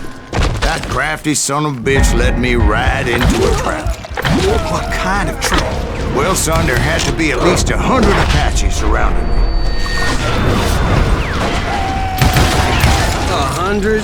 God be my witness. Oh, come on. Who are you kidding?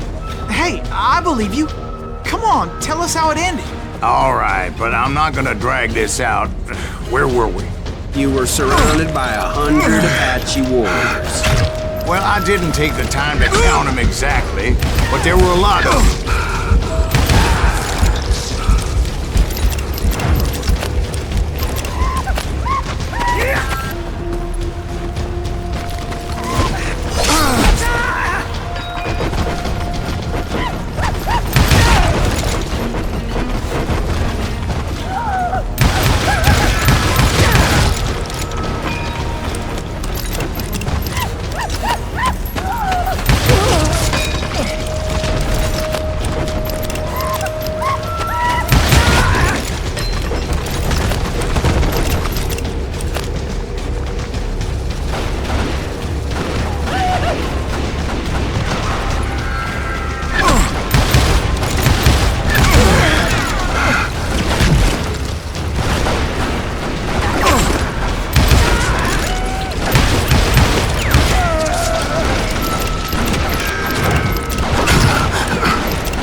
And in the end, a path appeared before me that I had not seen before.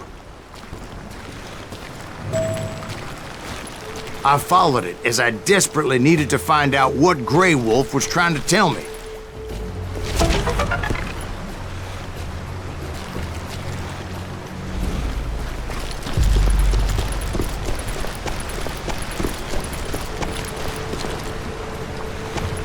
But it was like that son of a bitch disappeared into thin air.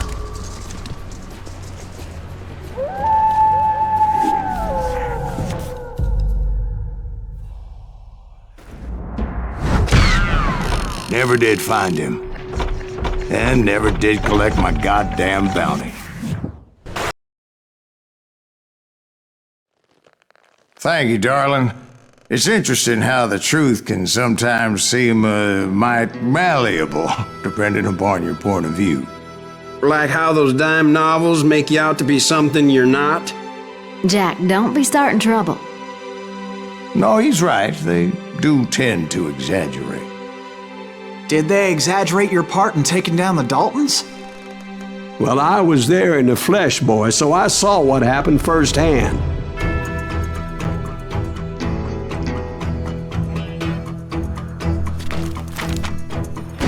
Those Daltons were lawmen once, before they all went bad, robbing banks and trains clear across the territory. Until Coffeeville, of course. I was one of the citizens who took up arms that day. Fighting on the side of the right? I did my best, sir. We all did.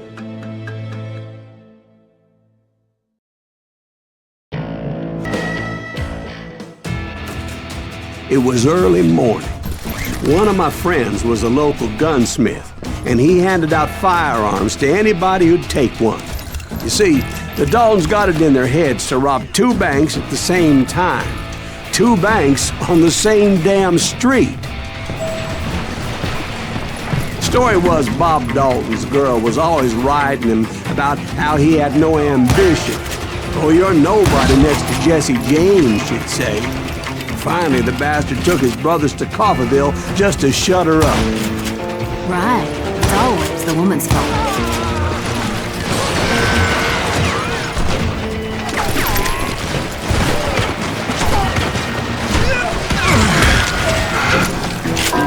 Well, the locals recognized the Daltons right off. Before they could get away, half the town took up arms to defend their property.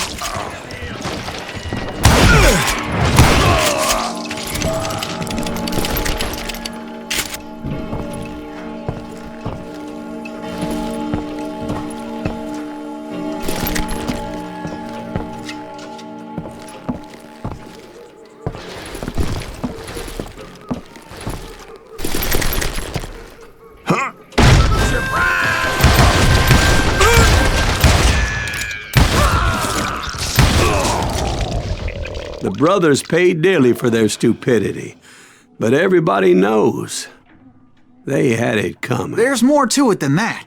I read all about that day, so I know for a fact that it went down very differently. First of all, it was high noon.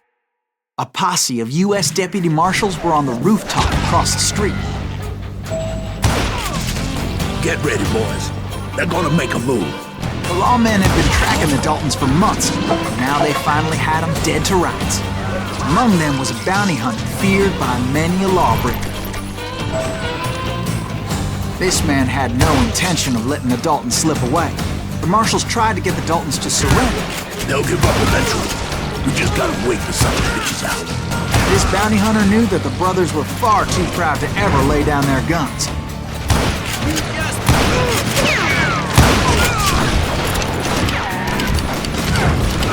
He went in there alone to confront those criminals. One of the marshals shouted, "Where are you going? Are you crazy?" Hey, where do you think you're going, dumbass? That rifle's mine. But he paid him no mind.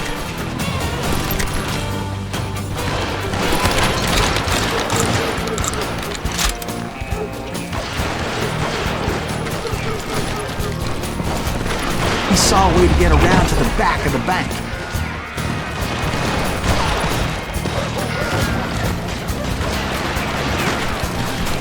Then he figured out how to hit the Daltons from a direction they weren't expecting.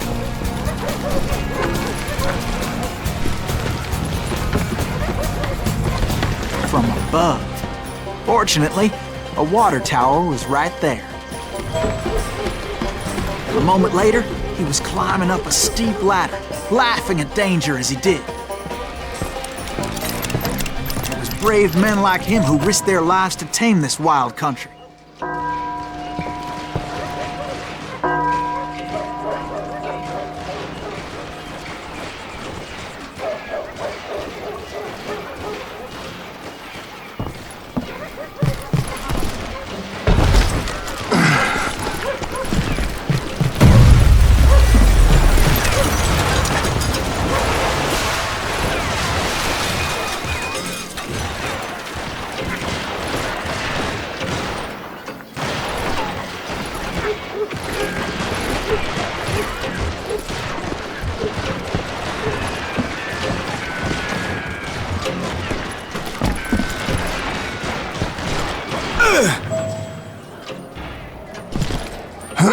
We've got company! Heroic men like him, who did what other men couldn't or wouldn't to make this country free. Like Jim Bowie and Davy Crockett, who died defending the Alamo.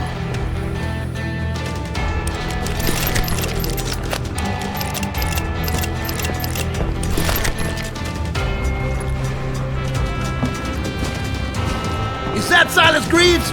Son of a bitch!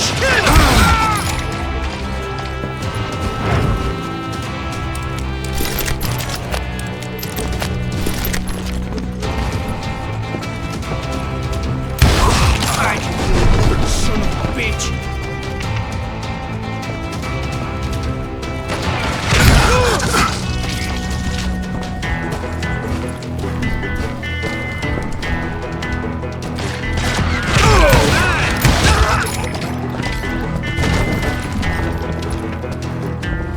You ain't stopping me! Come out, you yellow bastard! You're a goner! Over there!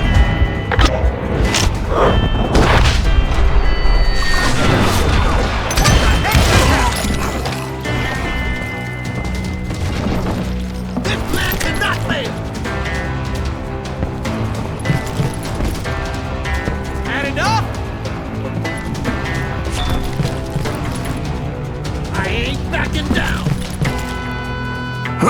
That's Silas Greaves! What the hell? He came away victorious, taking down those thieving Daltons.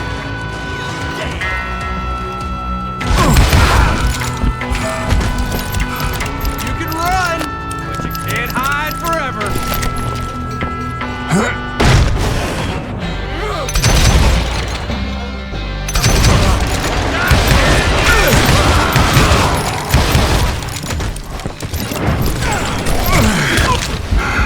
His name is Silas Greaves, and when the dust finally settled, he was the last man standing. Sorry, kid, but that just wasn't the way it happened.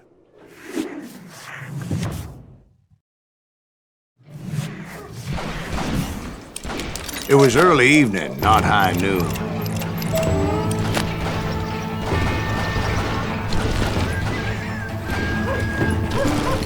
I was late to the party and Coffeyville was already up in arms.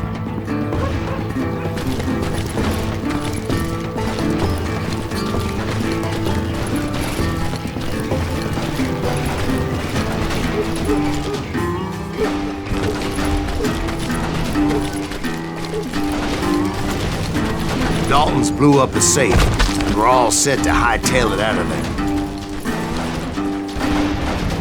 Those pathetic deputies surrounding the bank were dropping like flies.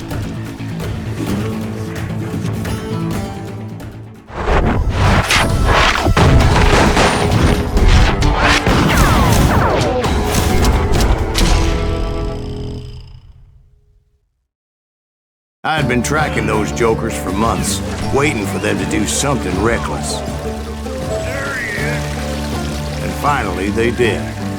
Those stupid bastards decided to rob 2 banks at the same time in the same town where everybody knew them. But they still had friends in Coffeyville.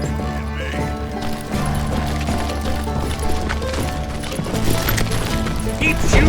I don't mind.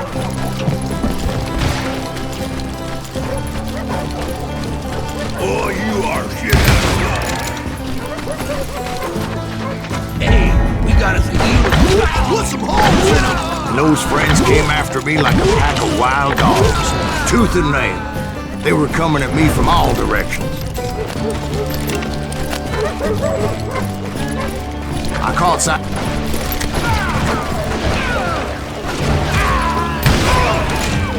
Get those boys! Put them down! They ain't getting away with this! Come on, we gotta get out of here. I think they know who we are. Hey, stupid idea was this?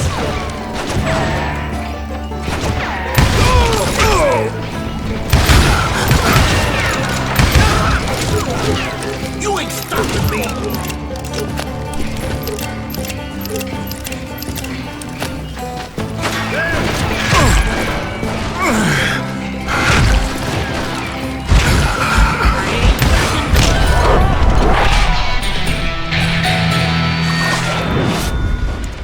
How'd he do that?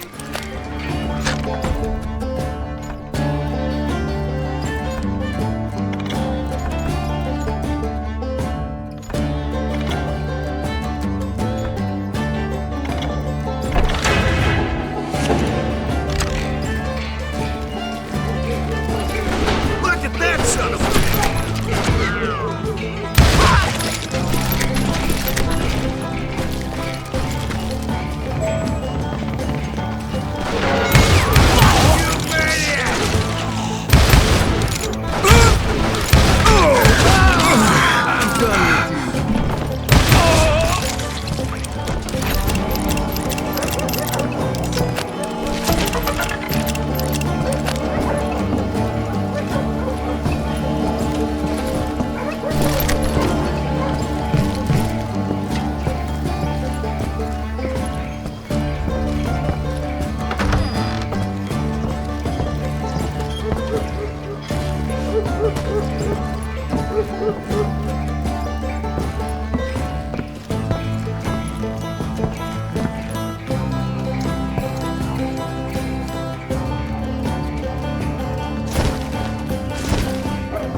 The Dalton boys knew I would never give up. Those Daltons weren't the sharpest.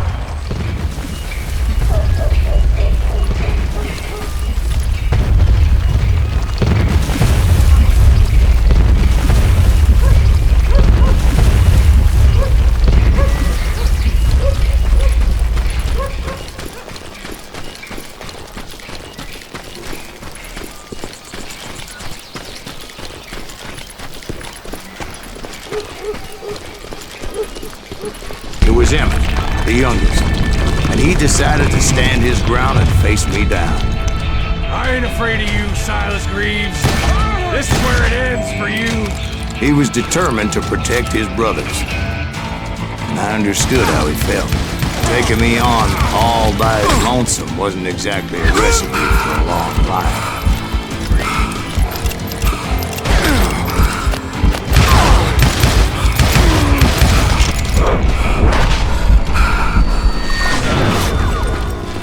Can't you die already? You are dead, law dog!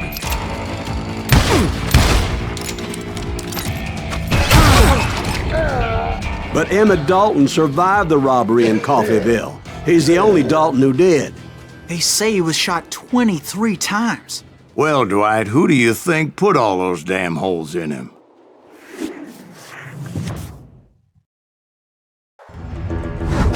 But I have to admit, that boy had grit.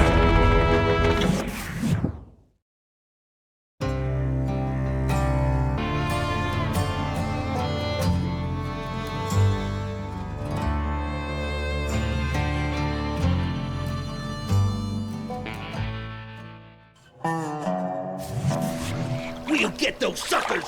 It took me a couple of days to track the Daltons down. They can't get away with this! And in that time, a whole posse of local vigilantes offered to lend a hand. We'll track him to the ends of the earth. They seemed as determined as me to find those outlaws. But as we headed into those swamps, it was like I had my own private army. There was no way those boys were getting away this time.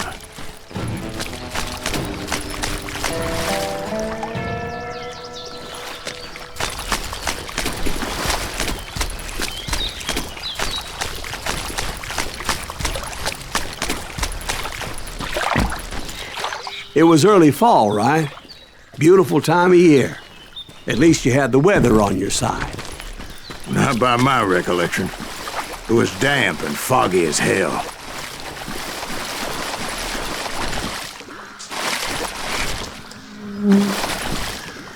It was tough to stay on a true course, so we kept an eye out for landmarks.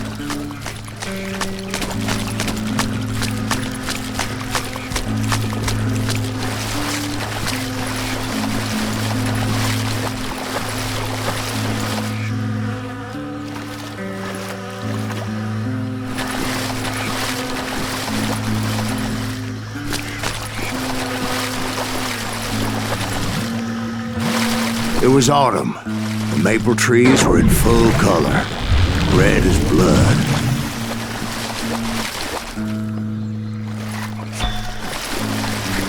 The rains that year were torrential, so the whole area was flooded. The vigilantes had spread out wide, and pretty soon I couldn't see anybody.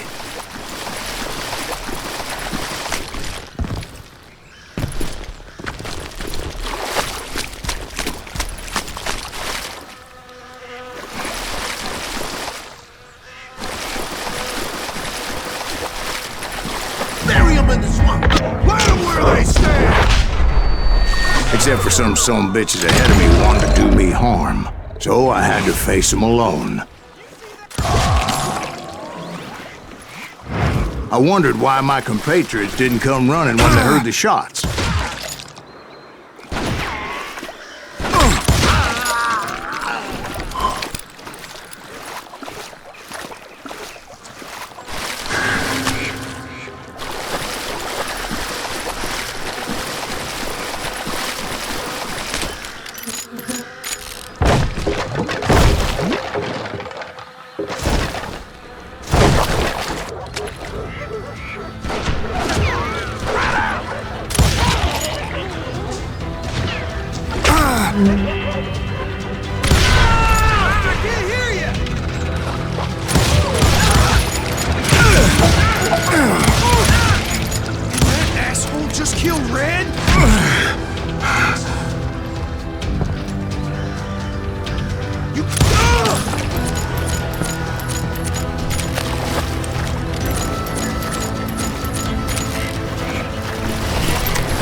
reinforcements was nowhere to be seen.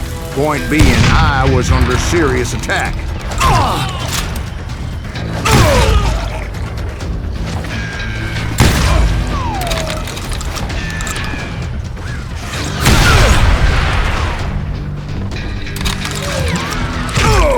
Kill that goddamn bounty!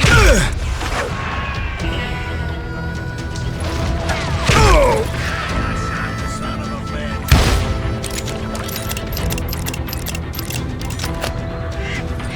Bury him in the swamp!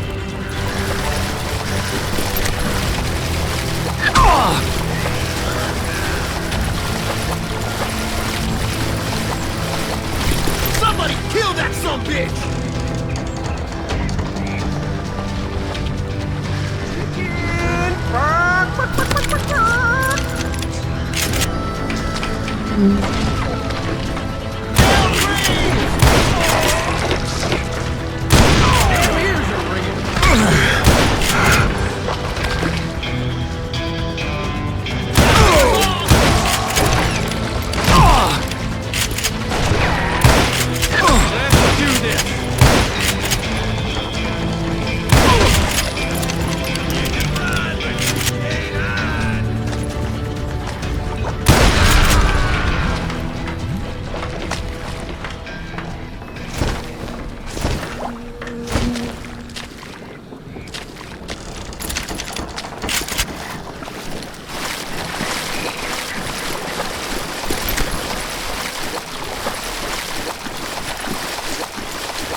But luckily, a barn materialized as if right before my eyes.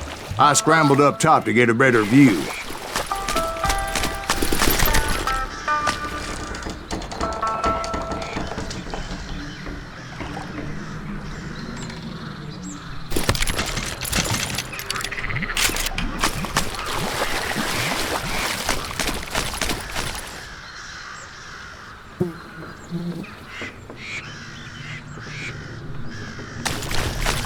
But just ended up falling inside. So, how did you get out? The barn doors was open. About right then, I saw some suspicious characters running through the bushes. Of course, I followed them. But that goddamn swamp was like a goddamn maze, and pretty soon I had no goddamn idea where I was.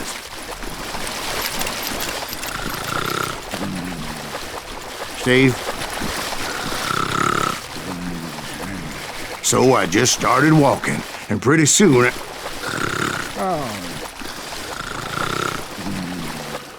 Steve? Steve! Huh? Oh, no, I'm listening. Indians surrounded me from all sides.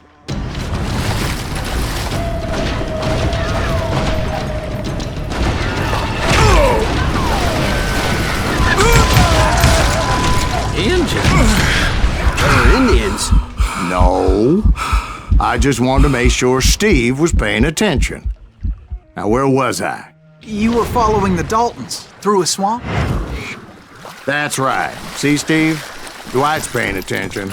No, I'm listening. I was just resting my eyes. So, where was I? The Daltons. Right. See, there's a reason so many outlaw gangs are made up of brothers. Being a brother is a very sacred thing. It's a bond like no other.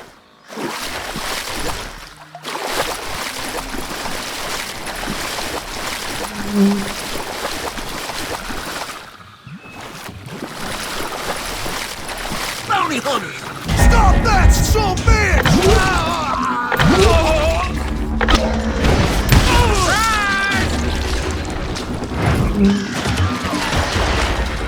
Kill Greaves!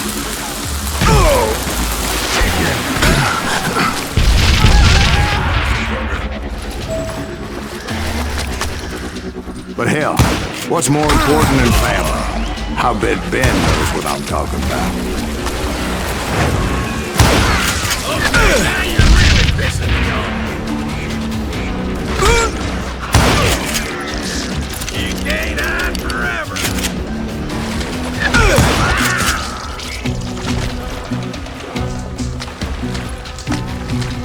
Somebody kill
Keep shooting.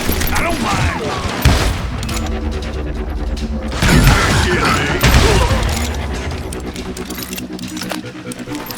You come out and I will. Waste your bullets. Go ahead. Ain't bothering me none.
Those Dalton boys were out there somewhere, standing together against anyone who would threaten them.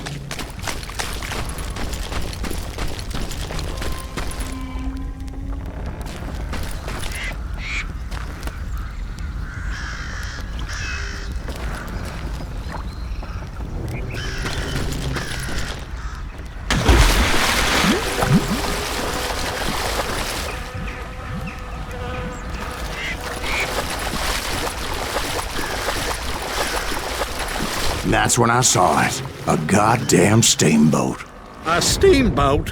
In a swamp? Yeah, Steve, but this wasn't much more than a wreck, really. But how'd a damn steamboat end up in the swamps? Guess it floated off during the flood of '89. Now, was it a stern wheeler or a side wheeler? What? Does that really make a difference, Steve? It was a steamboat with a goddamn army on board.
than you!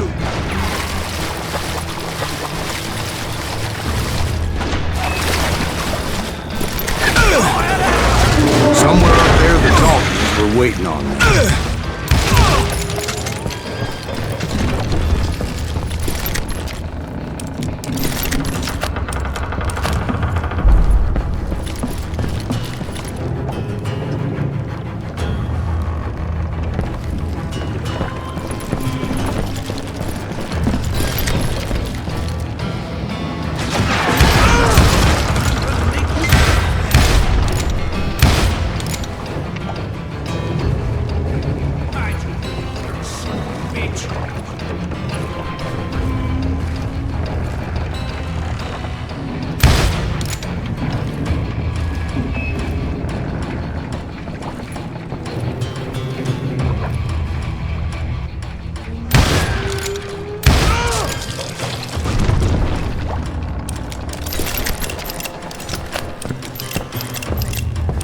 Sounds like you don't give up too easy.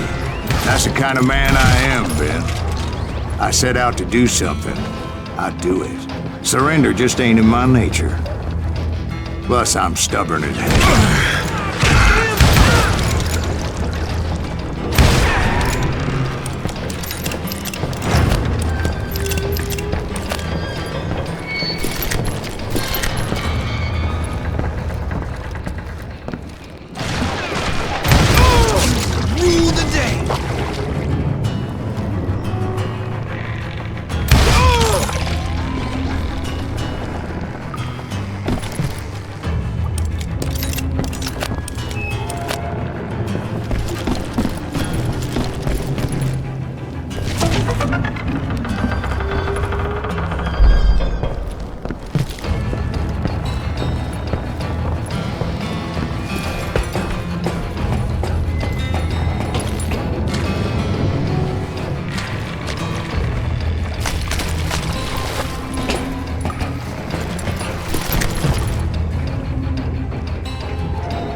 Right about then, much to my relief, the vigilantes finally arrived.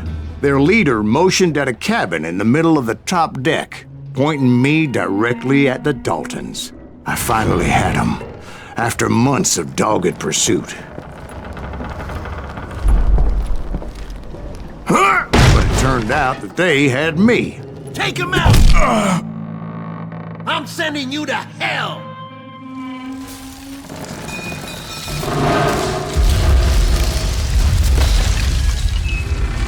The Daltons had played me like a fiddle. After all this, Apparently. But finding my way out of a burning labyrinth proved to be quite a challenge. It was a riverboat, right? I mean, it's not like it was a goddamn ocean liner. Well, yeah, but I was in a Did you fight. hear about that ship that's gonna launch next year? Largest one in the world. You're talking about the Titanic. If you ask me, it's too blessed big. I don't think it'll even float. So anyway... Don't be stupid, Steve. They know what they're doing. They say that the Titanic is unsinkable. Oh, God. But getting back to that steamboat, how did you get off it, Mr. Greaves? I took in a lot of smoke that day, so I admit my recollection might be a bit hazy. But somehow I managed to finally disembark. I was coughing up smoke and pretty damn pissed. I was done playing games with those boys.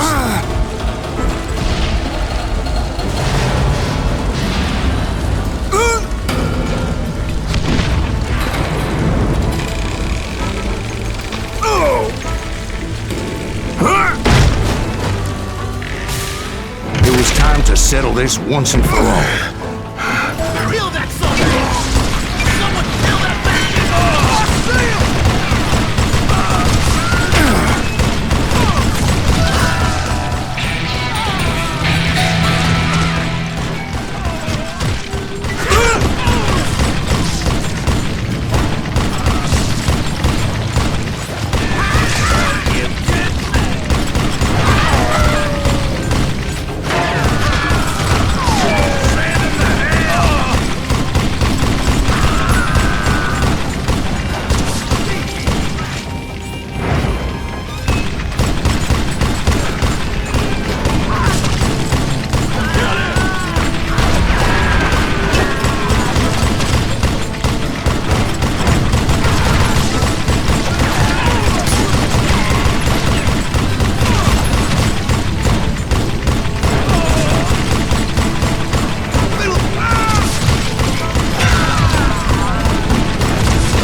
about to come at me one at a time. They were in this together. Two brothers side by side, determined to take me down. Confident that this time the odds were on their side.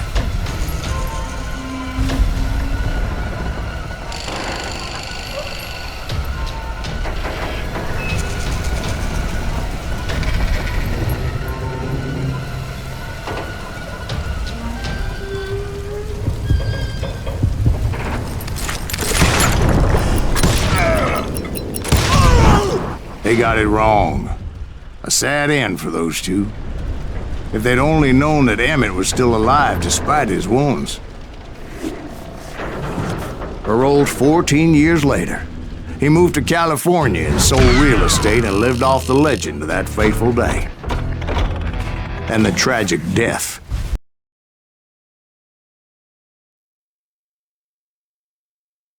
My own brothers died tragically as well, truth be told.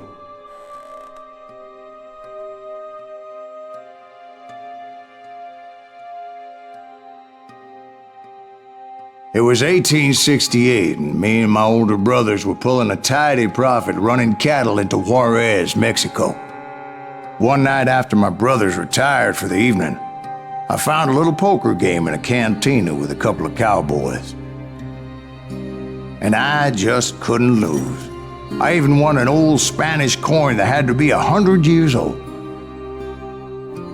Well, I was mighty pleased with myself the next morning as my brothers and I rode for Texas. But before we crossed the border, those cowboys caught up with us. It was Johnny Ringo, Roscoe Bob Bryant, and another asshole named Jim.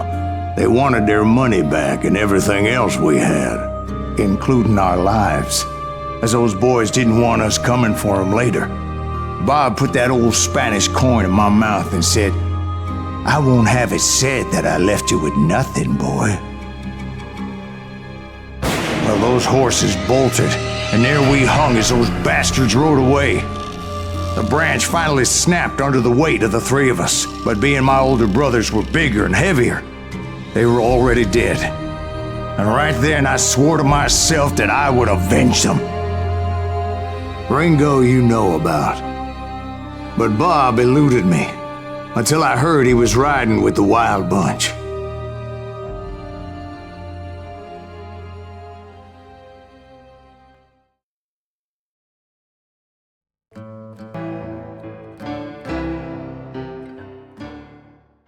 I'd been on their trail for months, ever since they left their hideout in the Bighorn Mountains.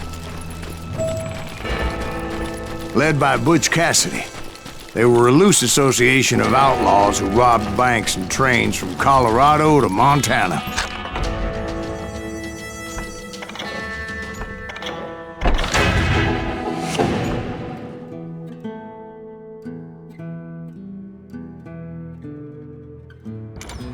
Among them was the Sundance Kid, and that murderous hombre I was tracking, Roscoe Bob Bryant. Were you a part of that giant Pinkerton posse after the Wild Bunch? No, boy. A circus like that would have slowed me down. Besides, I wanted Bryant all to myself. I'd heard about a large shipment of gold being transported to Wilcox, Wyoming on the Overland Flyer. I figured the Wild Bunch would likely hit such a treasure, and by God, I figured right. They blew the bridge with the intention of forcing the train to stop. Well, I assumed the Wild Bunch was likely in the still intact part of the train high above. I was determined to make that sumbitch Bob pay for what he did to my brothers.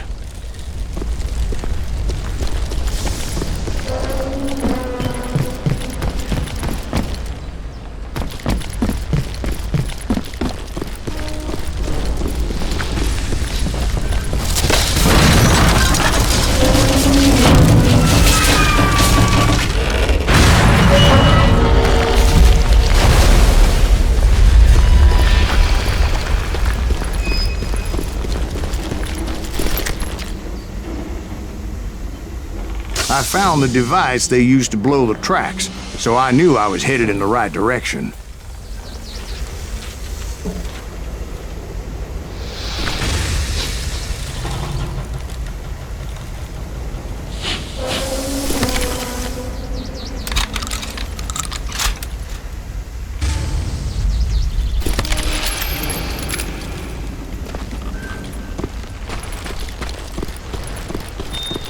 ears are still ringing from blowing up that ridge.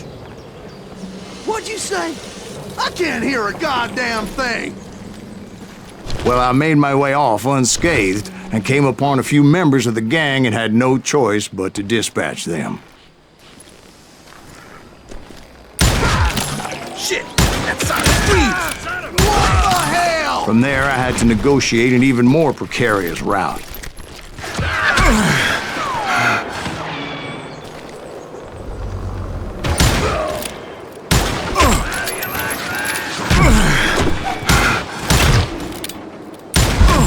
But first, I would need to get my ass out of there.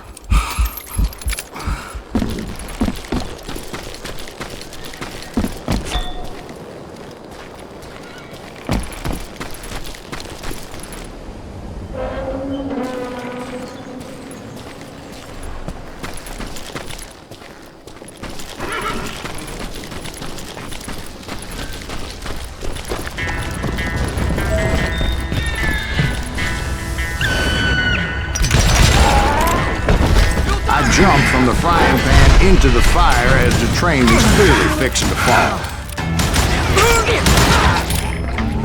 I found the gang, but in order to find old Bob, I needed to fight my way forward past a whole passel of desperados.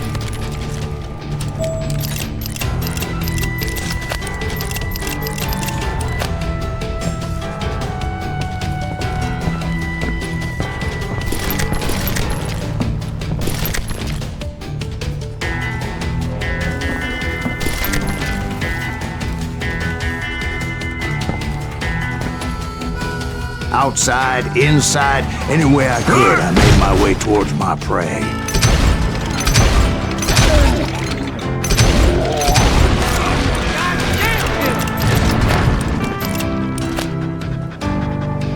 Die, you bastard! Well, what about the passengers? It was mostly a freight train, as I recall. There were no passengers aboard that day.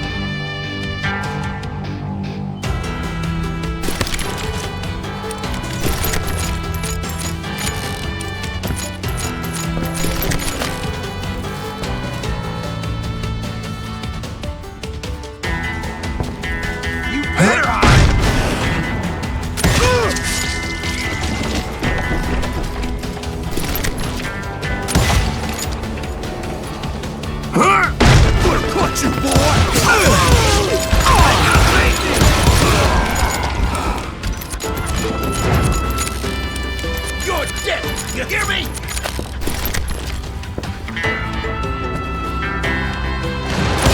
You won't get away with this!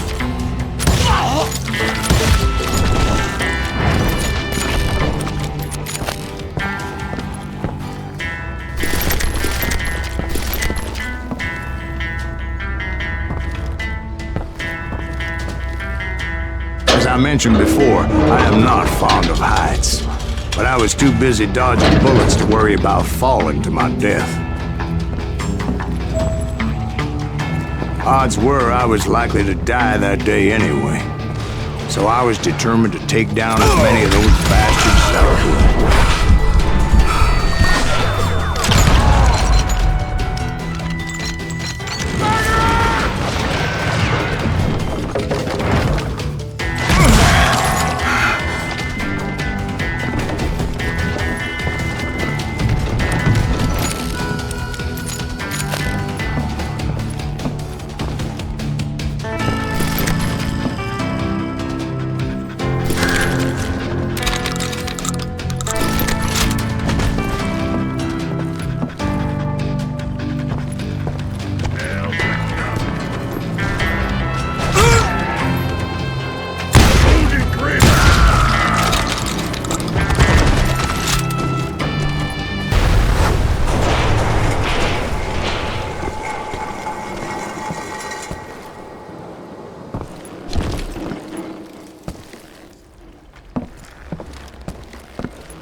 I kept hoping the law would show up and give me a hand. You mean like that giant Pinkerton posse that I read about? Did they come riding in, guns a-blazing to help?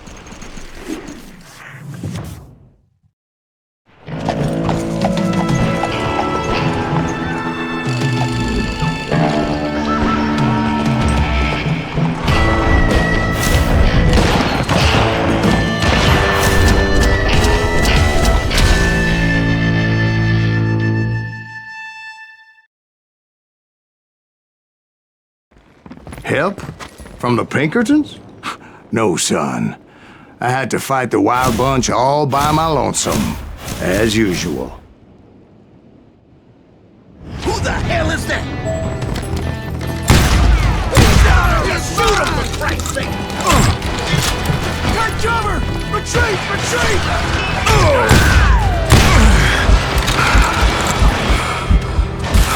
Kill that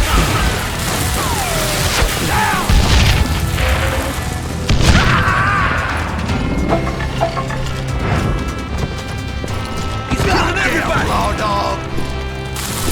Damn, kill us all!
Guess is those dime novels didn't portray this as it happened, did they?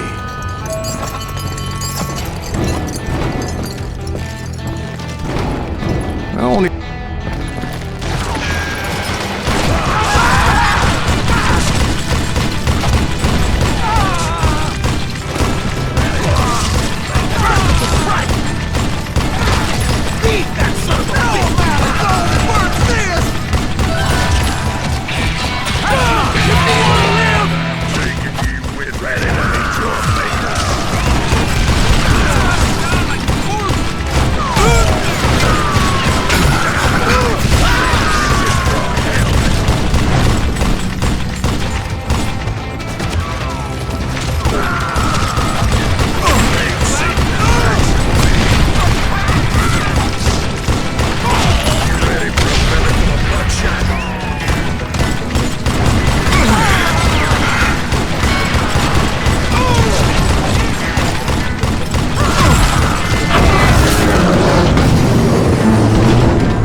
once I silenced all those guns, I went searching for my nemesis, determined to finally have my justice. But the only survivor who welcomed me was George Flat-Nosed Curry. Who was he? The fastest gun in the gang. Right after Sundance, I mean. And Kid Curry, and maybe Elsie Lay.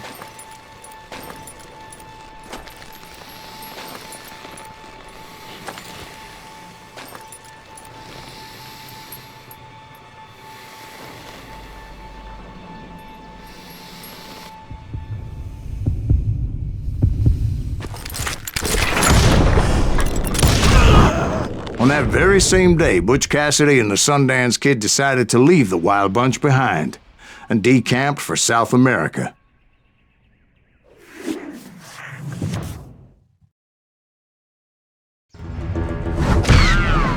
They ended up living down there for many years, but I'm sure you already know all about that.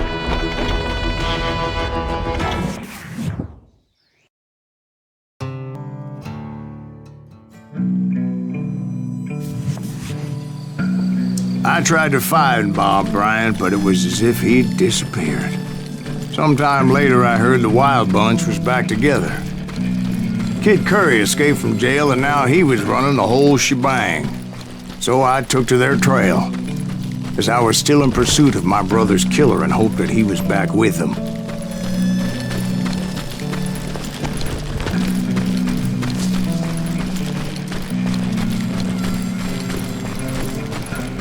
That Kid Curry's kinda crazy, ain't he?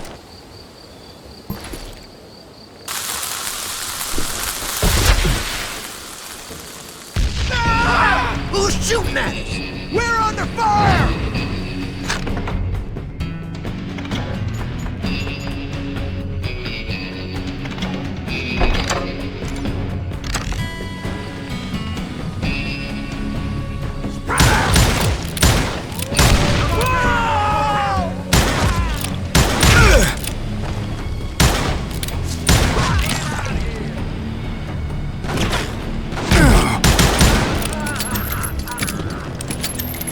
That's it for you.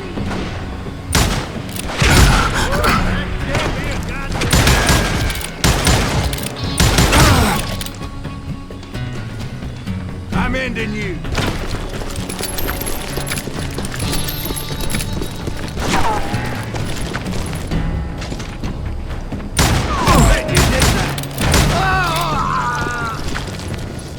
Old Bob wasn't among them, and neither was Kid Curry. I could sense them close by, however, plotting something nasty. I just needed a clue as to their whereabouts.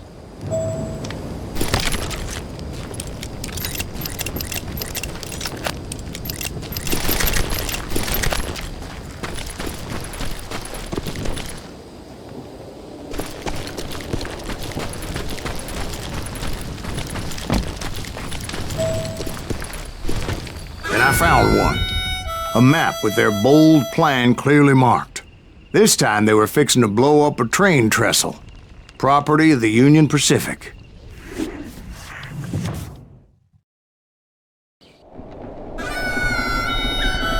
The plan clearly indicated how they were fixing to undermine several of the weakest wooden supports.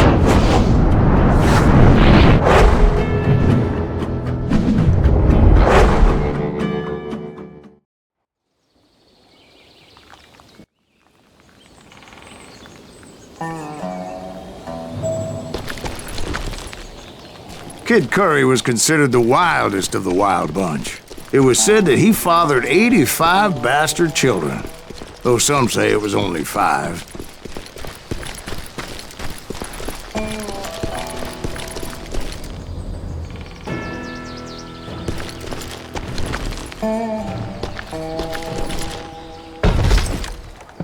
Kid Curry had bragged to a whore how he was gonna rob a train heading to the U.S. Mint in Denver. And that whore, Fat Sally, she told me.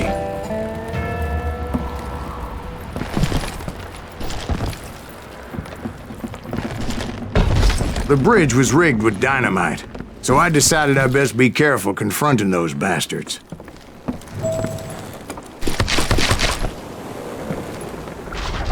A moment later, I saw a ladder that somehow had escaped my attention.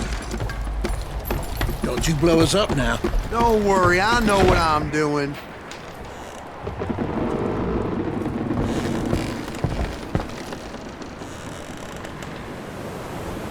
Damn it! What the hell? But the Wild Bunch did not take kindly to my presence and attempted to blow my head off.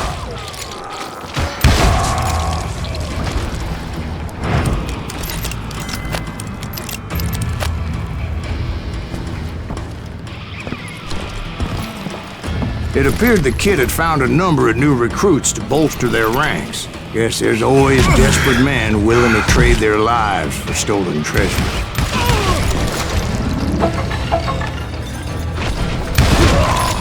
What happened next? Well, having removed the first bundle of dynamite, I decided I might as well remove the other one.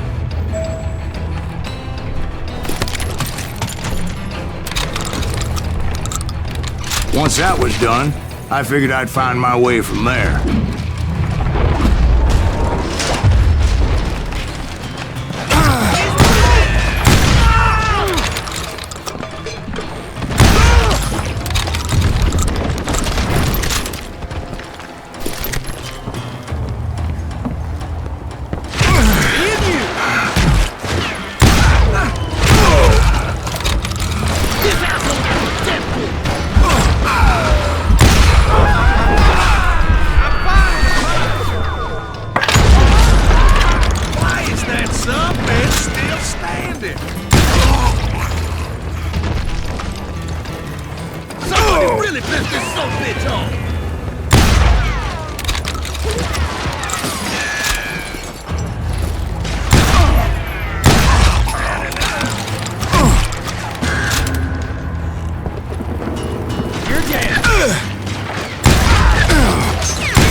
What happened then? Had to remove more of that damn dynamite.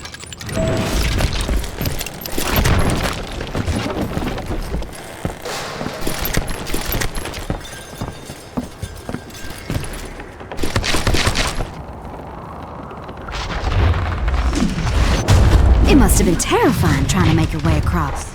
I was sweating it a bit, but then I noticed a footbridge tied up on high, so I shot the rope.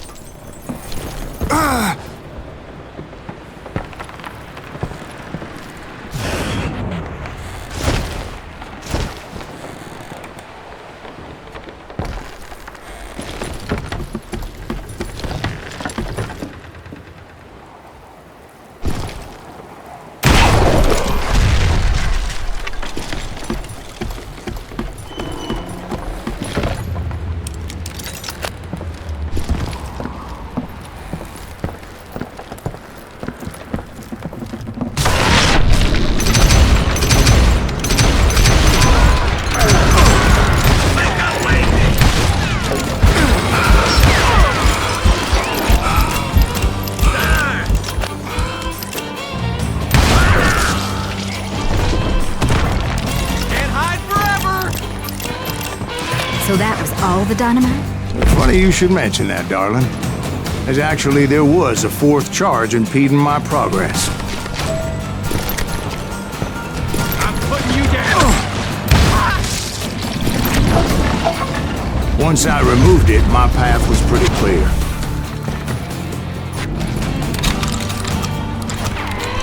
I'm gonna cut you in two. Hurt you bad. I'm going out and I'm taking you with me.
So I proceeded onward and realized that that way just wasn't gonna work. I needed an alternate path forward.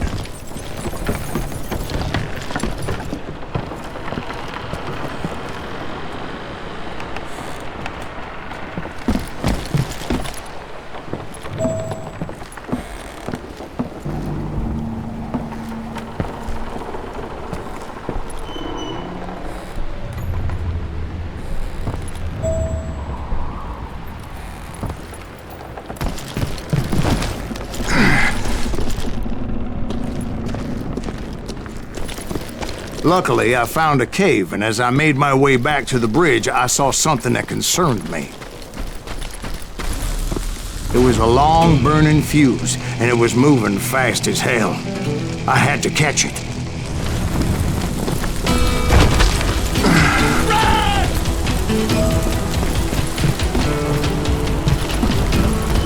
The burning fuse was so damn quick, I had to run like the wind. I almost had it, but no.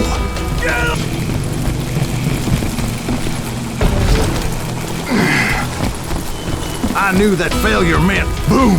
Then, finally, at the last moment.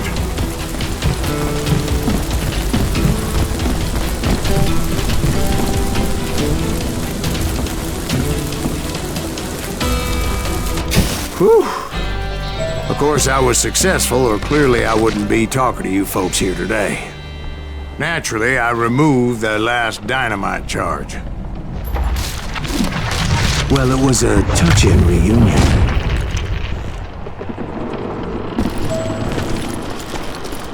But by this time, I was thoroughly exhausted and dragging my ass as I was not a young man anymore.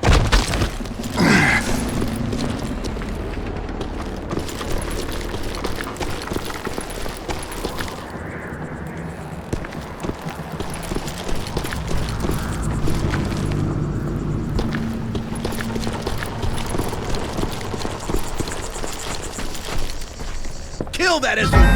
Make him! Who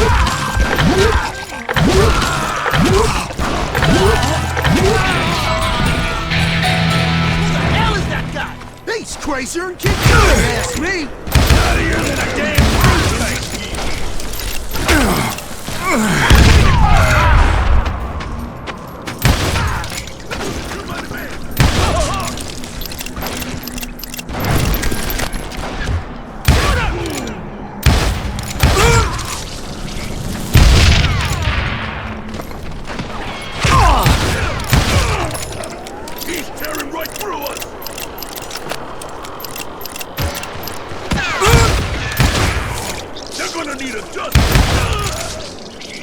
Cut him down!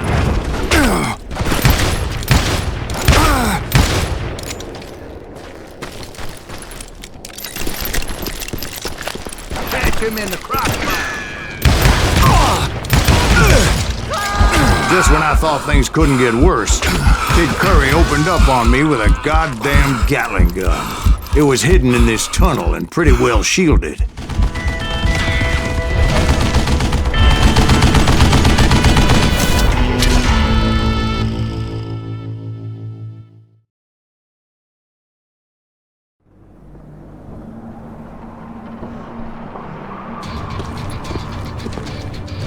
Can't believe you keep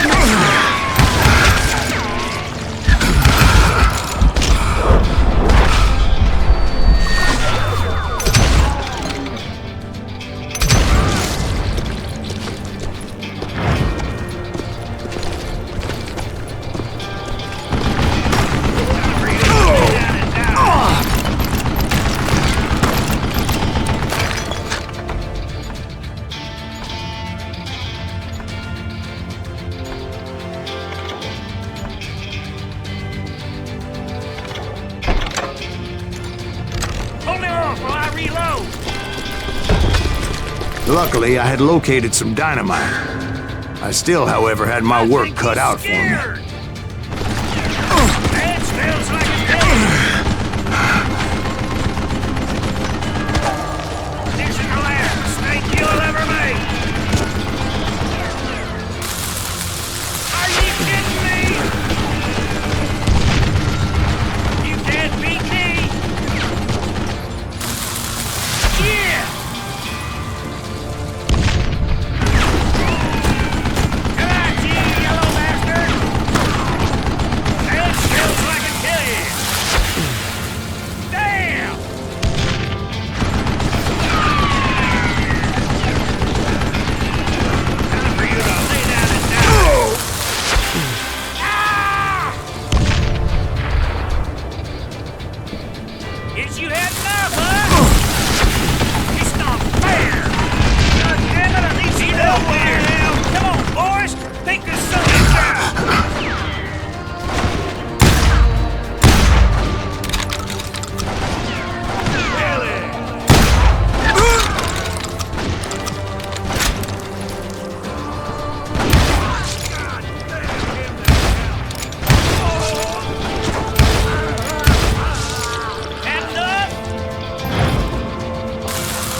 Come here! You're gonna bleed! That smells like a dead!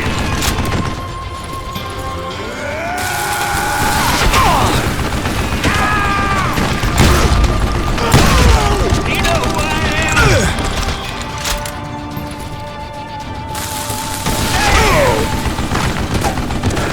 Eventually, I brought that tunnel down. And that's when I met Kid Curry himself. He had decided to stop pussyfooting around and deal with me personally.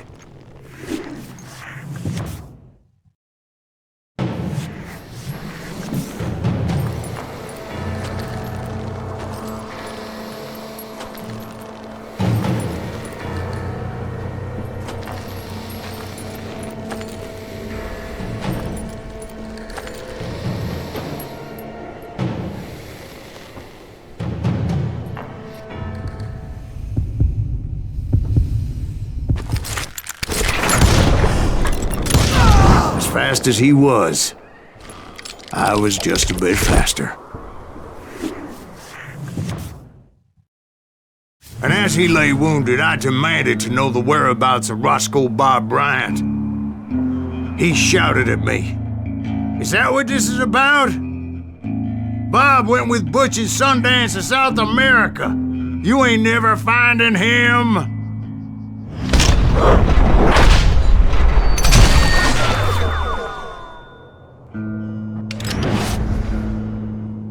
Those were his last words.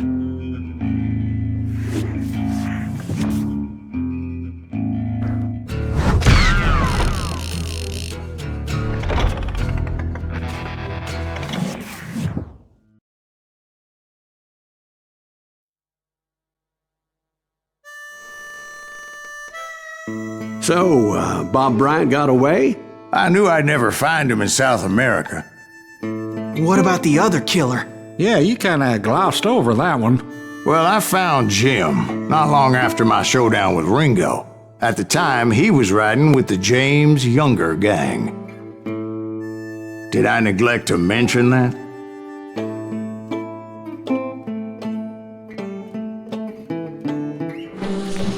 Jesse James? The greatest outlaw who ever lived? Jesse and his kin rode with Quantrill when he raided Lawrence, Kansas, and killed near 200 people, boy. Nothing great about that.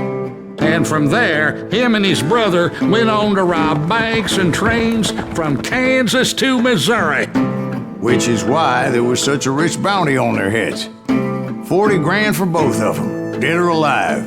That's one hell of a payday.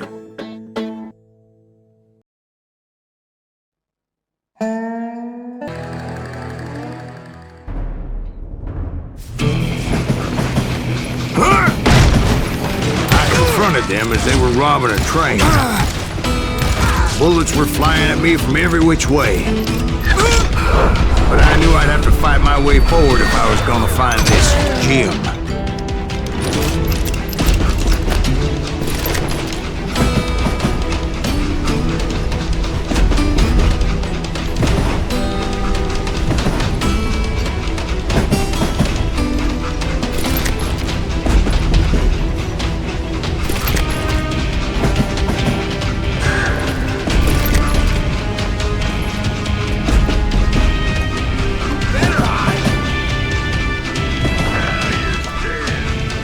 You know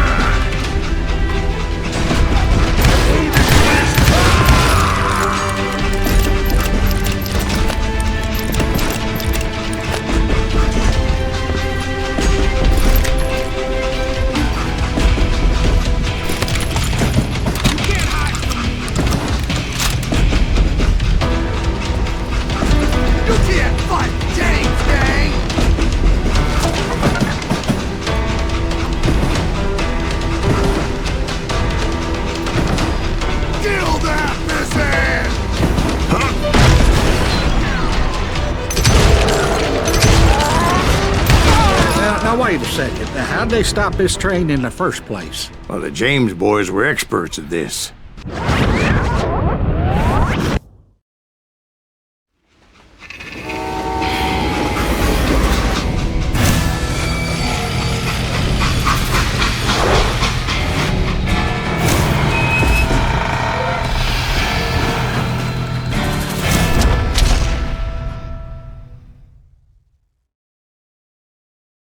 They hopped a freight train having heard there was a big payroll in the express safe. So, I hopped the same train.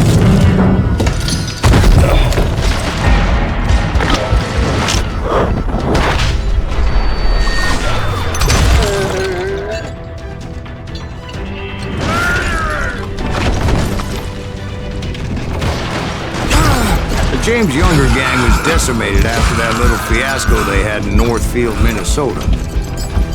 So Jesse needed more men and took on the killer I was after, along with a host of others. I was hoping to find my man and put a bullet in his head.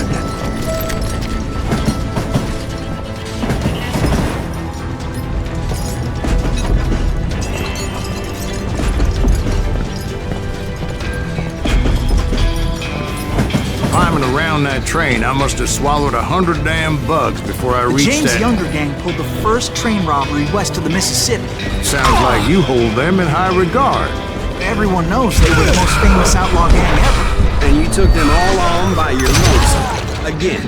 I'm finding this all a little hard to swallow, friend. Well, maybe you need to wash it down with some whiskey.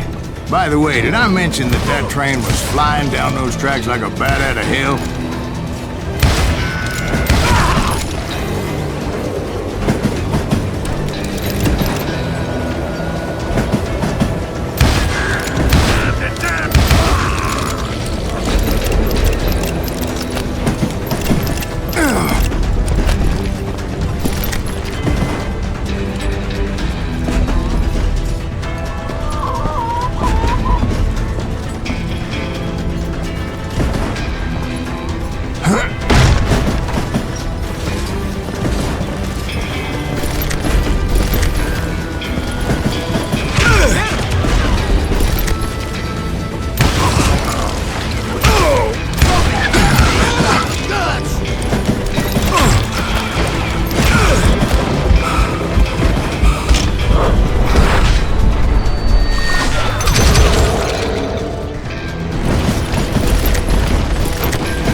Anyway, excuse me, Ben. Where would I find the gentleman's facilities? Suddenly I have an urgent need to drain my one-eyed snake. Well, I've had more than a few drinks, and I've been sitting here for quite a spell. Right through there. Let me show you.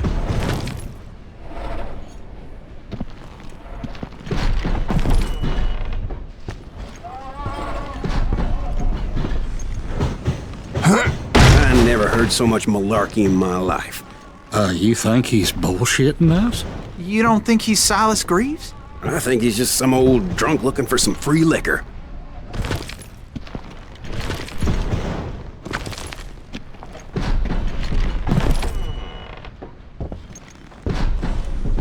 I don't know, Jack. I think I believe him. You don't think he met Jesse James? Oh, you gotta be kidding me. That story makes no sense at all. Jack. I mean, you gotta be 2 bricks short of a load to believe that cock and bull story. I don't agree. Jack, lay off the bar. Oh, you seriously think that tired old man went toe-to-toe with Jesse James? Well, that's better. Did I mention that this Jim was married to the infamous Belle Starr? Of course, I didn't learn that until later. Anyway, I made my way forward the best I could. Around the sides, over the roof.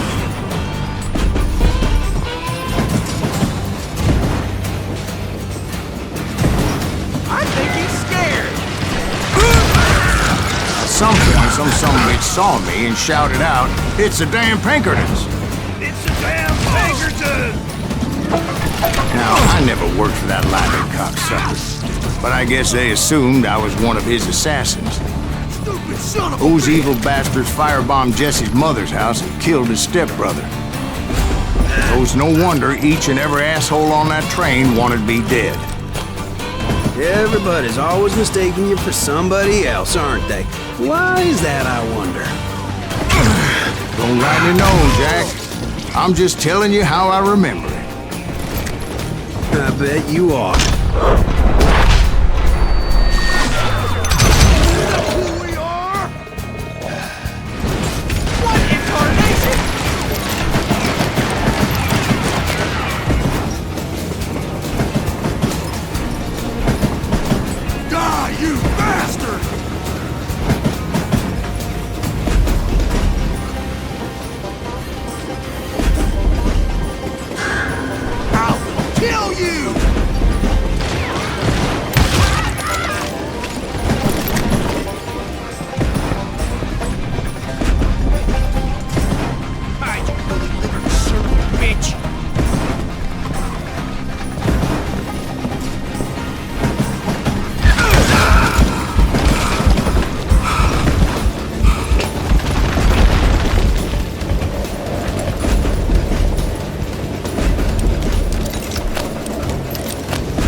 I came across a flat car piled high with logs and had to come up with a creative way to make my way forward.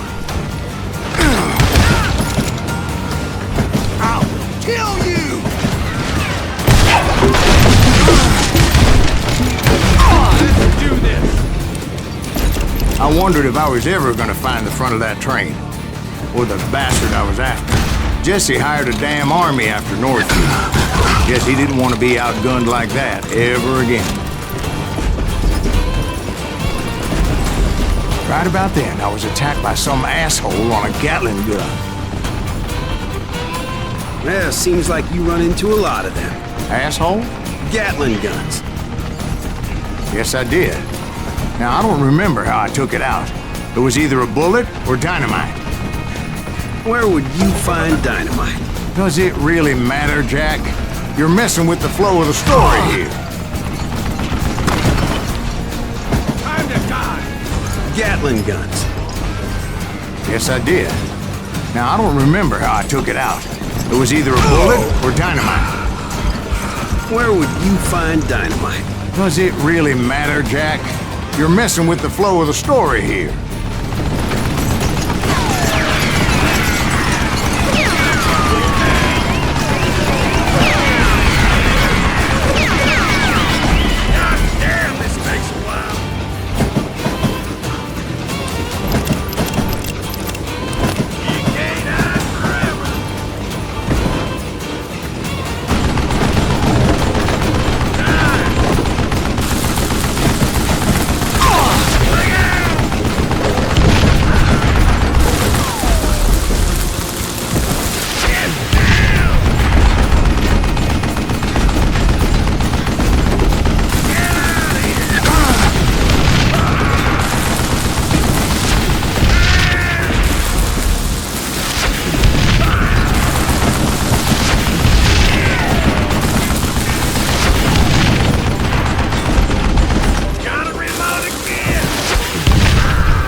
I was looking for Jim and shooting any son of a bitch stupid enough to get in my way. And that included Jesse James himself.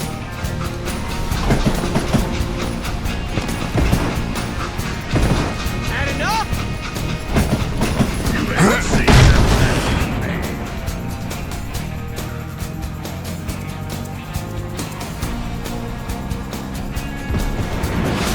Shoot that stupid son of a bitch!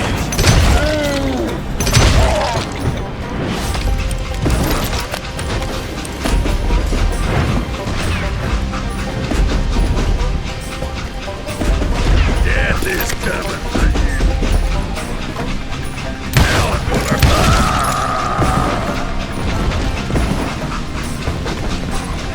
There sure were a lot of men determined to die that day.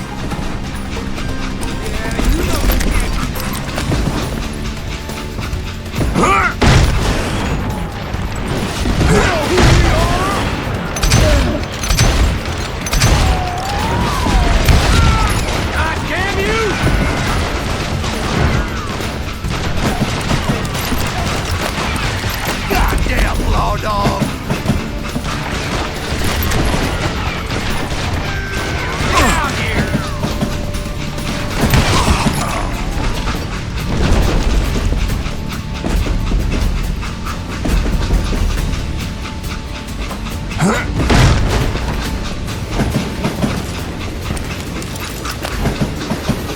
It was then that Jesse detached the express car from the rest of the damn train.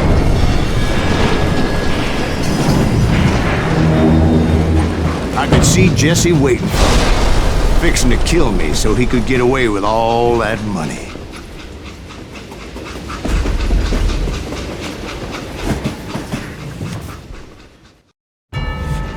You had a Jesse James? Of course he didn't. Everybody knows that Jesse was killed by Bob Ford. Yeah, Jesse went out like John Wesley Hardin. Coward shot him in the back of the head. Guess it doesn't matter how far you run, does it, Ben? Your past always catches up with you.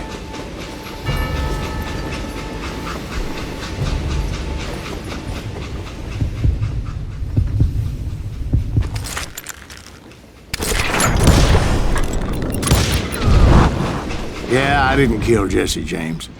Just wounded him bad enough to convince him to hang up his guns. What about that Jim fella? What happened to him? I figure he was up front with a gun to the engineer's head. That bastard slipped away again. I'll tell you how I got him. But first I need to wet my whistle.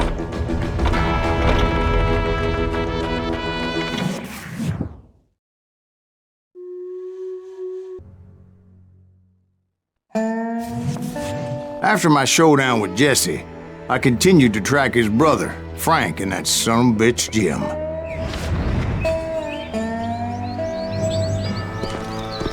I followed those bastards into the high mountains as they were going to ground. What mountains would that be? Somewhere in the Ozarks, I believe. The perfect place to hide out from the authorities.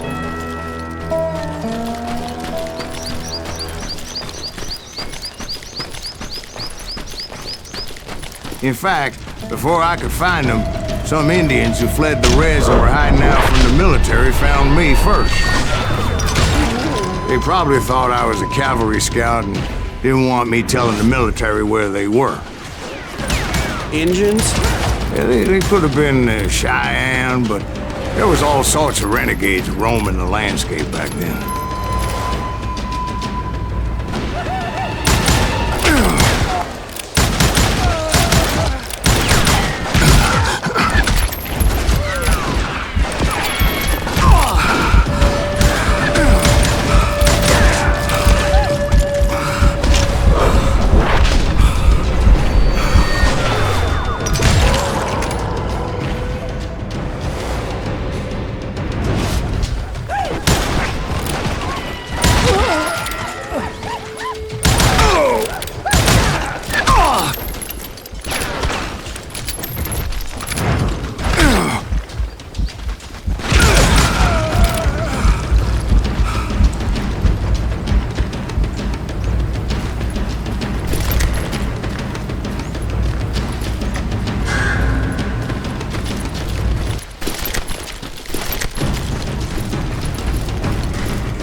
How about another whiskey, Ben? Nothing better to soothe the troubled soul.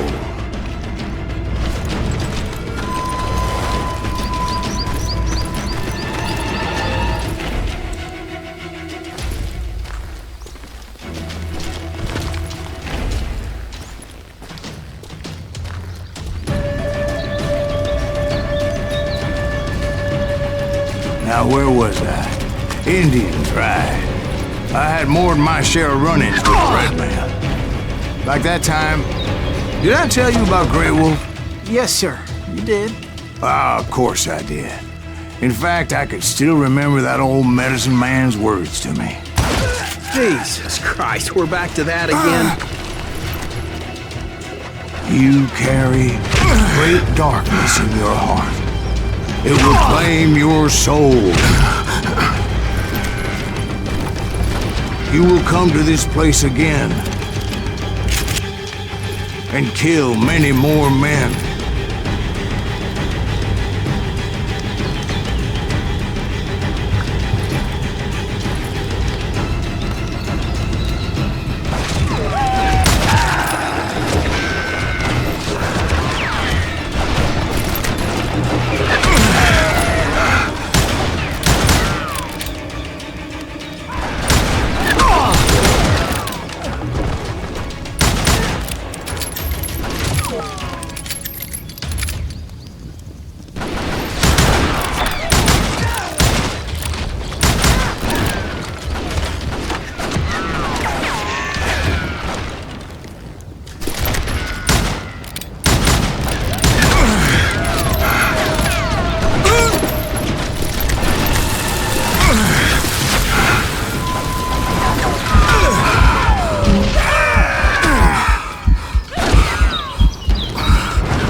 Darkness will grow until it consumes everything you are.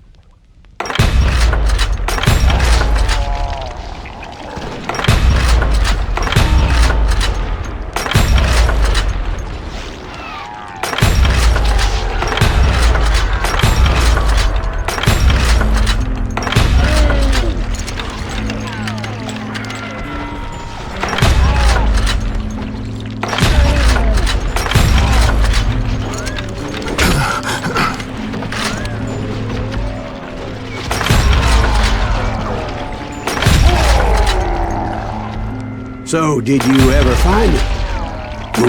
The man you are after? Let me ask you something, Ben. You ever think about death? Mr. Greaves, are you all right? Ooh, death. Oh, death.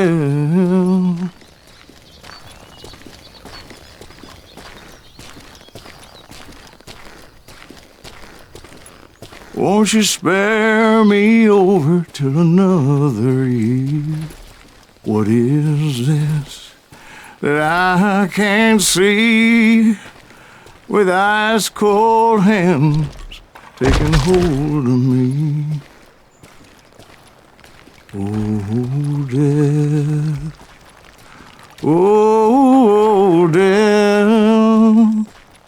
Won't you spare me over till another year? than death, none can excel. I'll open the door to heaven or hell. Oh, death. Oh, death. Won't you spare me over till another year? Oh, death, someone would pray. Could you wait to call me another day? No wealth, no land, no silver, no gold. Nothing satisfies me but your soul. Oh, death. Oh, death. Won't you spare me over till another year? So are you gonna answer the question? What question is that? Jim Reed. Did you ever find him? Reed was indeed that son-bitch's surname. That's right, Ben. A despicable character. I remember him laughing like a hyena that cold morning they lynched me and my brothers. He was intent on avoiding my vengeance, but nothing was gonna stop me. Nothing.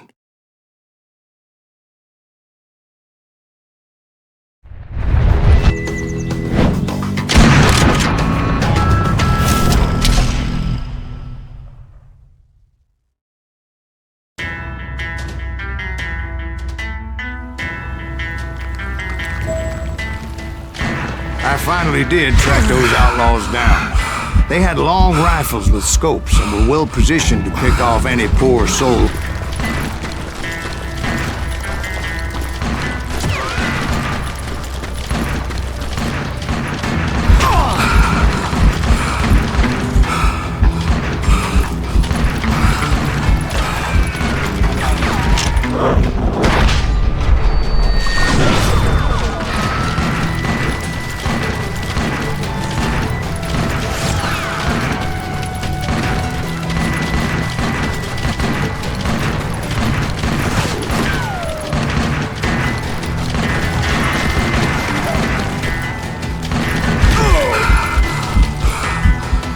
I'm guessing Frank James believed I was responsible for the demise of his brother Jesse.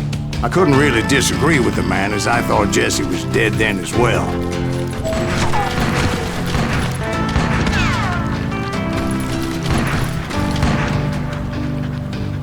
He backed off as I closed in on him, but he was still intent on killing me.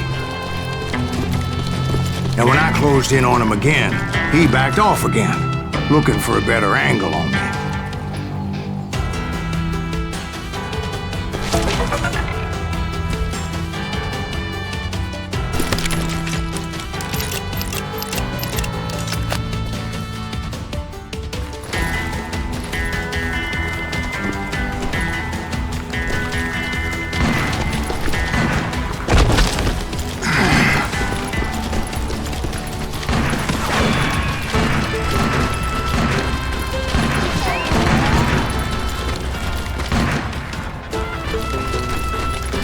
Hell, I can't fault Frank for wanting his revenge, as I was there for the same damn reason myself.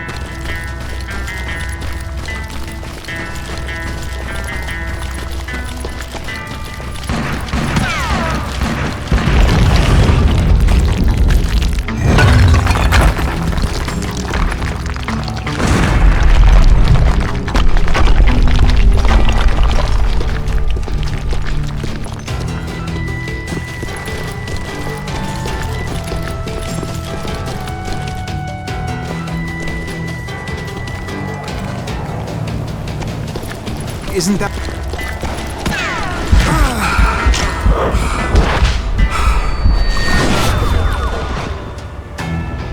It was a pitched battle that could have gone either way. Luckily, I had some dynamite in my possession. Dynamite? on your person? A few sticks, just in case. It's always good to be prepared. Right. I'm just laying out the facts as I remember them, Jack.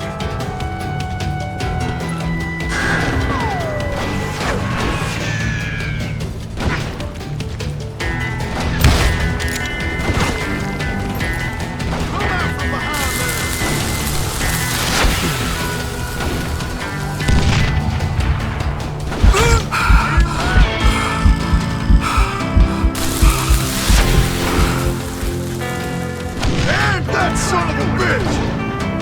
This is gonna hurt!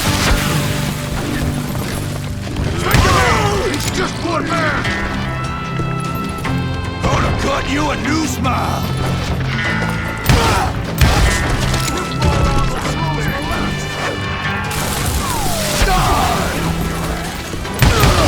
Put him down!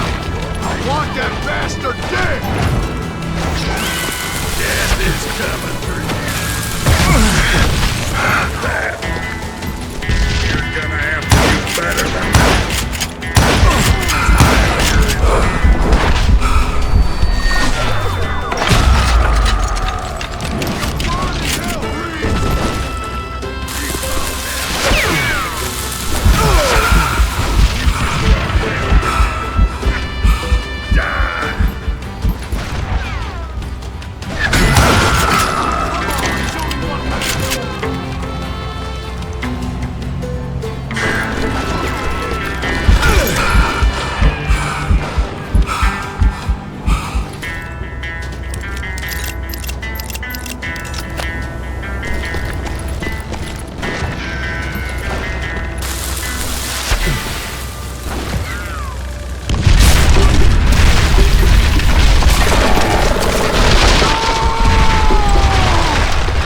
Shack?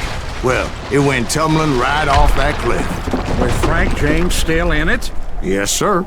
But Frank James is still alive, living in Missouri, showing folks around the family farm for 25 cents a tour. I didn't say he died in the fall, now did I?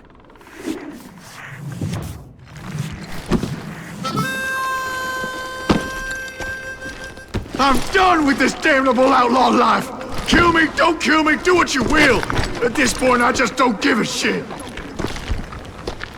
I explained to Frank that I had nothing against him personally and that I was looking for someone else. You want Reed? Have at him! I never did like that bastard! I am done here! We parted in peace as Frank pointed out the path to my prey before making his way back down the hill.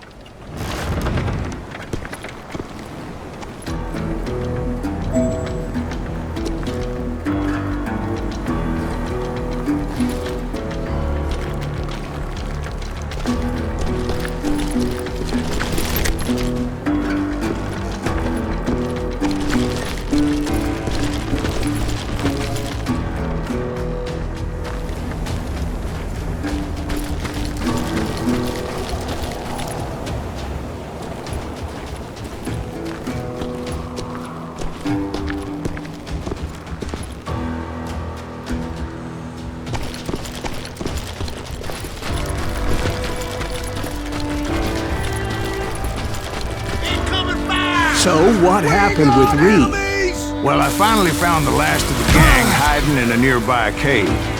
First, I had to dispatch the lookouts.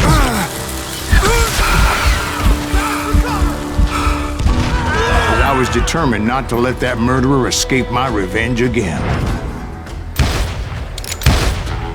I don't think he knows who we are!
Rather than wander in willy-nilly, I decided it would be better to smoke that sumbitch out.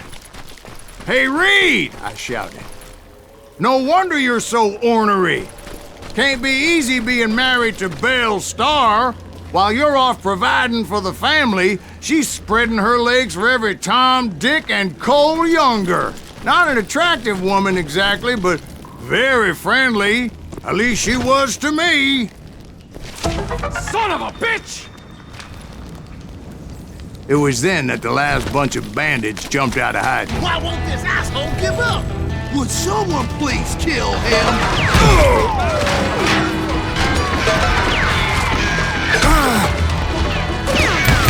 Why won't this asshole die?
Eventually, it was just me and Reed. I had waited a long time to face him down, so I could repay him for what he did to my brothers.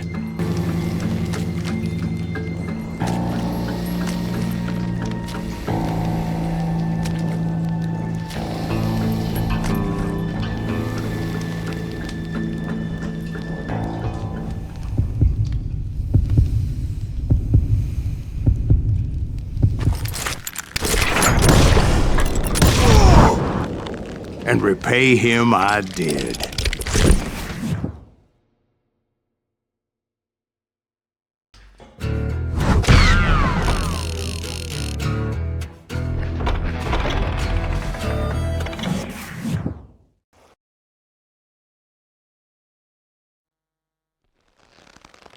Well, I don't know about you boys, but I'm pretty beat.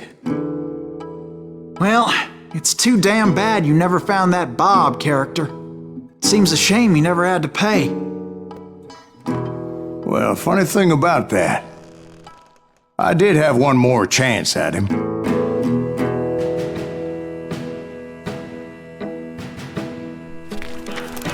6 months ago, I heard that Butch and Sundance were back in the States and had gathered up some of their old gang. I tracked them down, hoping that Roscoe Bob Bryant had returned with them. So you're saying they didn't die down in Bolivia? That's what I'm saying.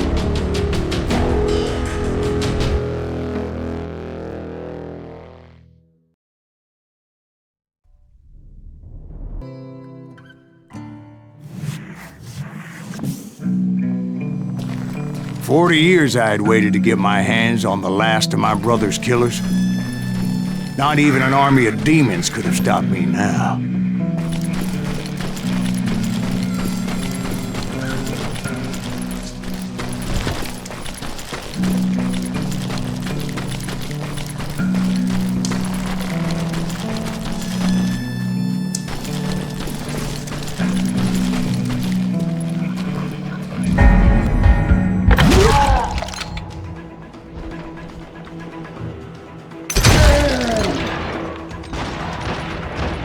Johnny Ringo and Jim Reed fell fairly quickly. But the last one, Roscoe Bob Bryant, that son of a bitch had managed to escape my vengeance time and time again. I couldn't even be certain I'd recognize him after all those years.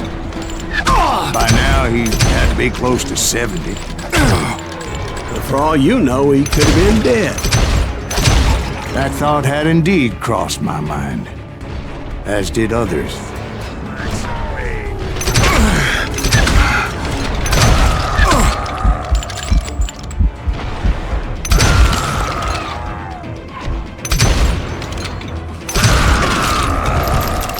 For instance, did my thirst for vengeance turn me into something worse than the man I was after?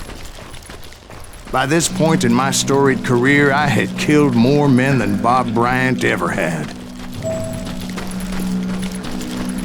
I was furious as hell at that bastard for making me who I am. A man with no family, no friends, no purpose except shooting Bob Bryant dead.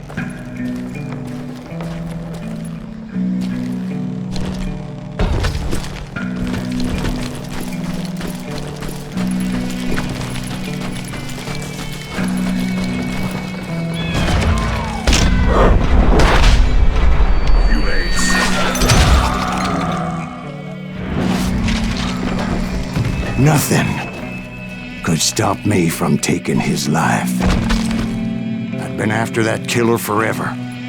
From the time I rode with Billy the Kid. But that chapter of my story you already know. Chapter of that fairy tale, you mean? Suddenly it was 1910. There I was, an old man roaming a ghost town dead almost 2 decades.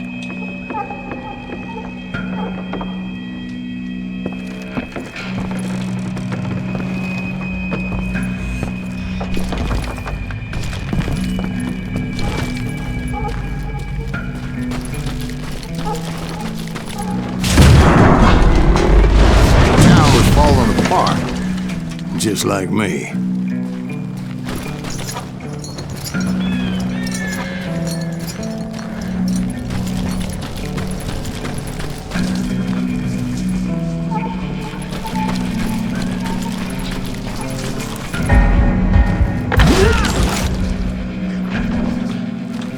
But I wasn't about to call it quits.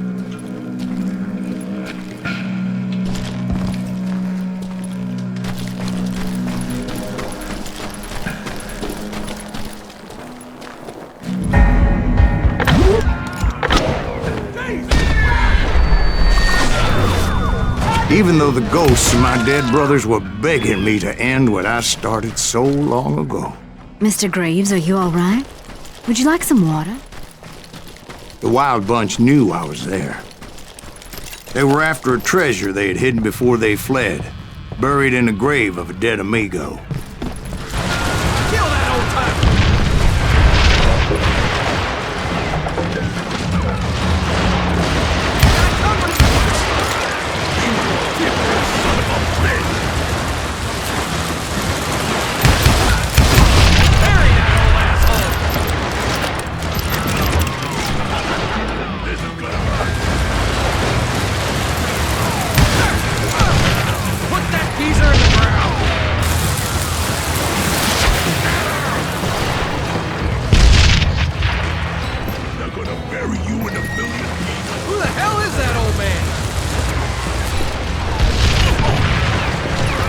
But you obviously prevailed since you're sitting here telling us the tale. Actually, in that moment, I did not prevail. So I suppose we're talking to a ghost. Funny you should put it like that, Jack.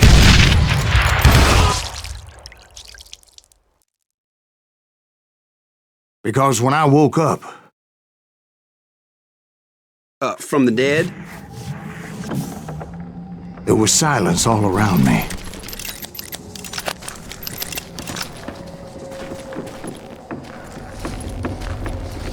I could swear to God I saw Billy then. Billy who? Billy, the kid. William Bonney. He was shooting at me from a rooftop.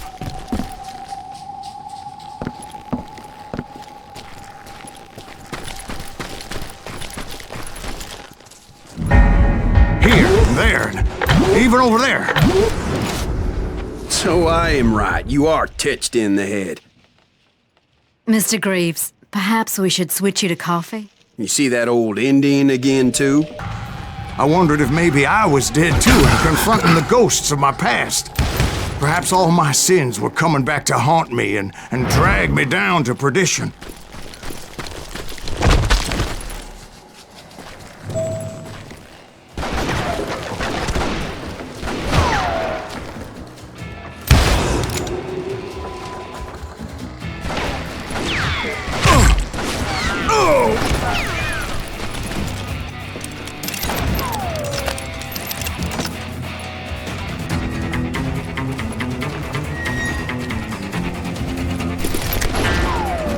I saw Henry Plummer throw dynamite at me.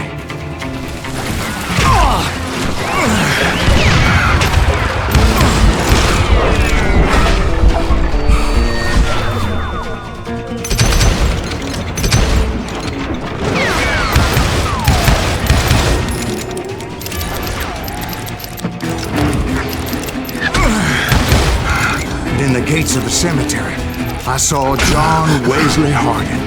Just like I remember.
No ghost army was stopping me.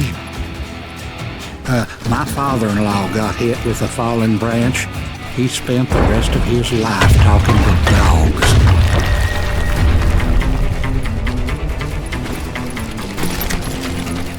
Robert and Grattan, guardians of the Garden of the Dead.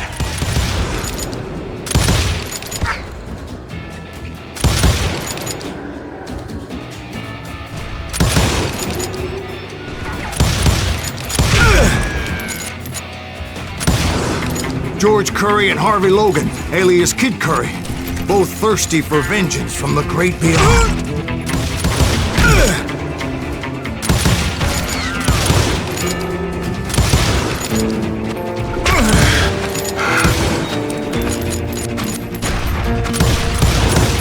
Jesse, Woodson, James, and Jim Reed, each one deader than the next. I thought I would go crazy. thought.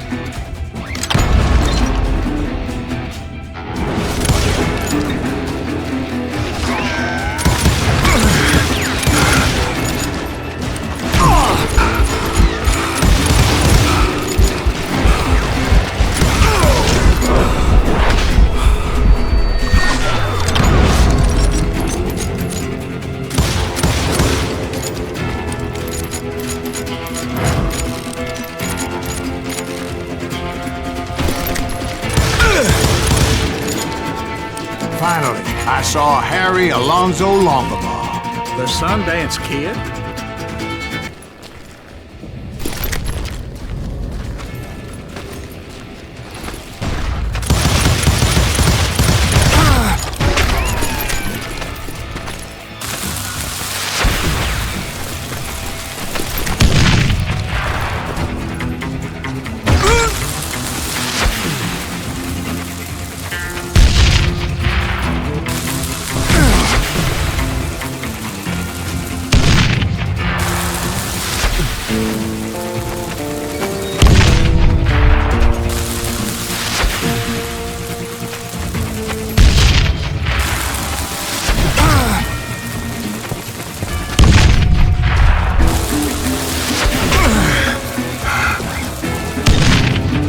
Then I heard a voice call to me from afar. It was Robert Leroy Parker, a.k.a. Butch Cassidy, coming at me from out of the fog. Thanks for taking care of that bastard.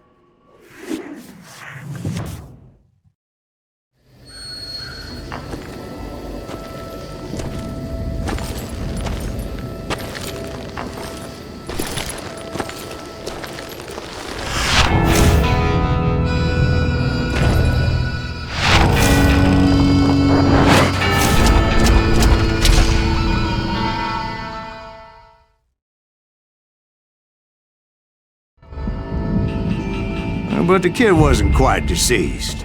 Not yet. Takes more than one little bullet to kill the likes of me, partner. Those two looked like they hadn't seen each other for quite a while. Clearly, they were no longer amigos. Shit. I was hoping I wouldn't have to kill you. You won't have to, Butch. I'm killing you first.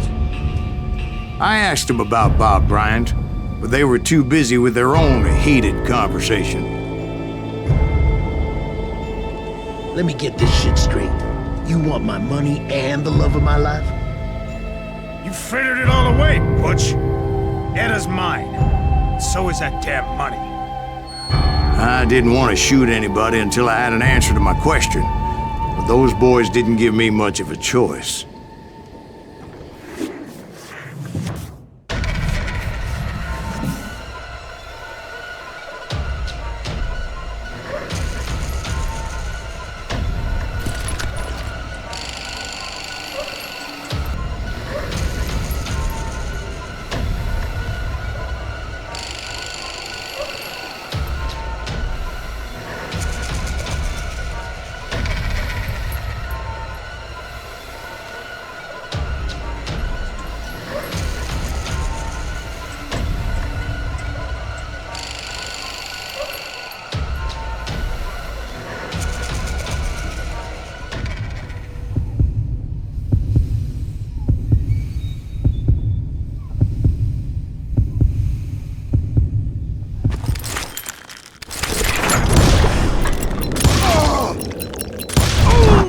Butch Cassidy and the Sundance Kid died there in that cemetery not 6 months ago.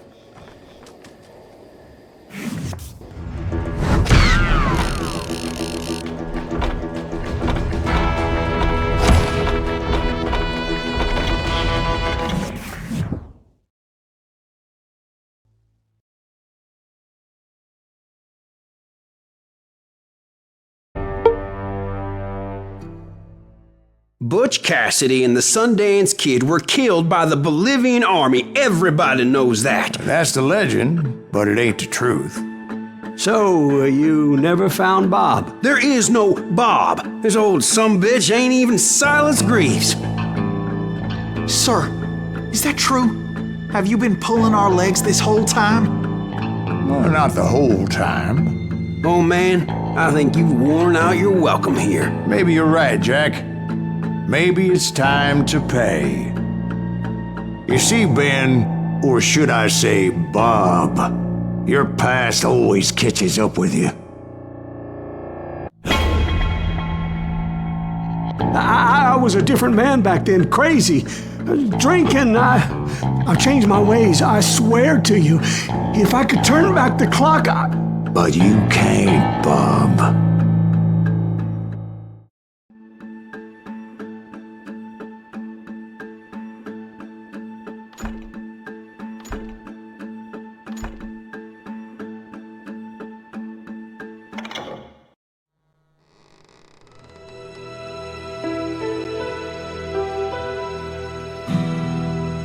Why'd you toy with me like that? Telling those tales, knowing all along. Why not just lay your cards on the table? Here. I won't have it said that I left you with nothing.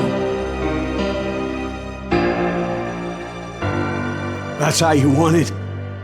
So be it. Holy shit! Right, Molly, move against that wall. Go!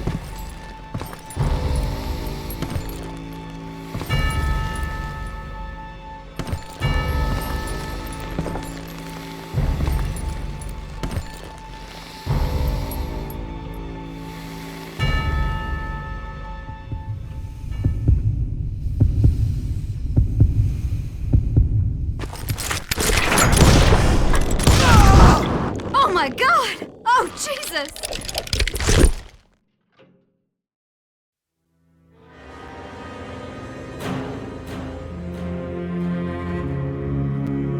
Did you know it was him all along? Cassidy told me Bob was in Abilene before he died. But I wasn't sure Ben was my man until he revealed how much he knew about Ringo and Reed. The coin, of course. Well, that was the last nail in that particular coffin. I better go get the sheriff. You okay, boy? You're looking mighty shook up. Dwight, maybe you best go home. Young Eisenhower here is leaving for West Point tomorrow. He shouldn't get caught up in something like this. I think I might head out myself at this juncture. Unless you want to stop me, Jack. No, sir, Mr. Greaves. So where you going now? Now that you had your revenge? Doesn't really matter, does it?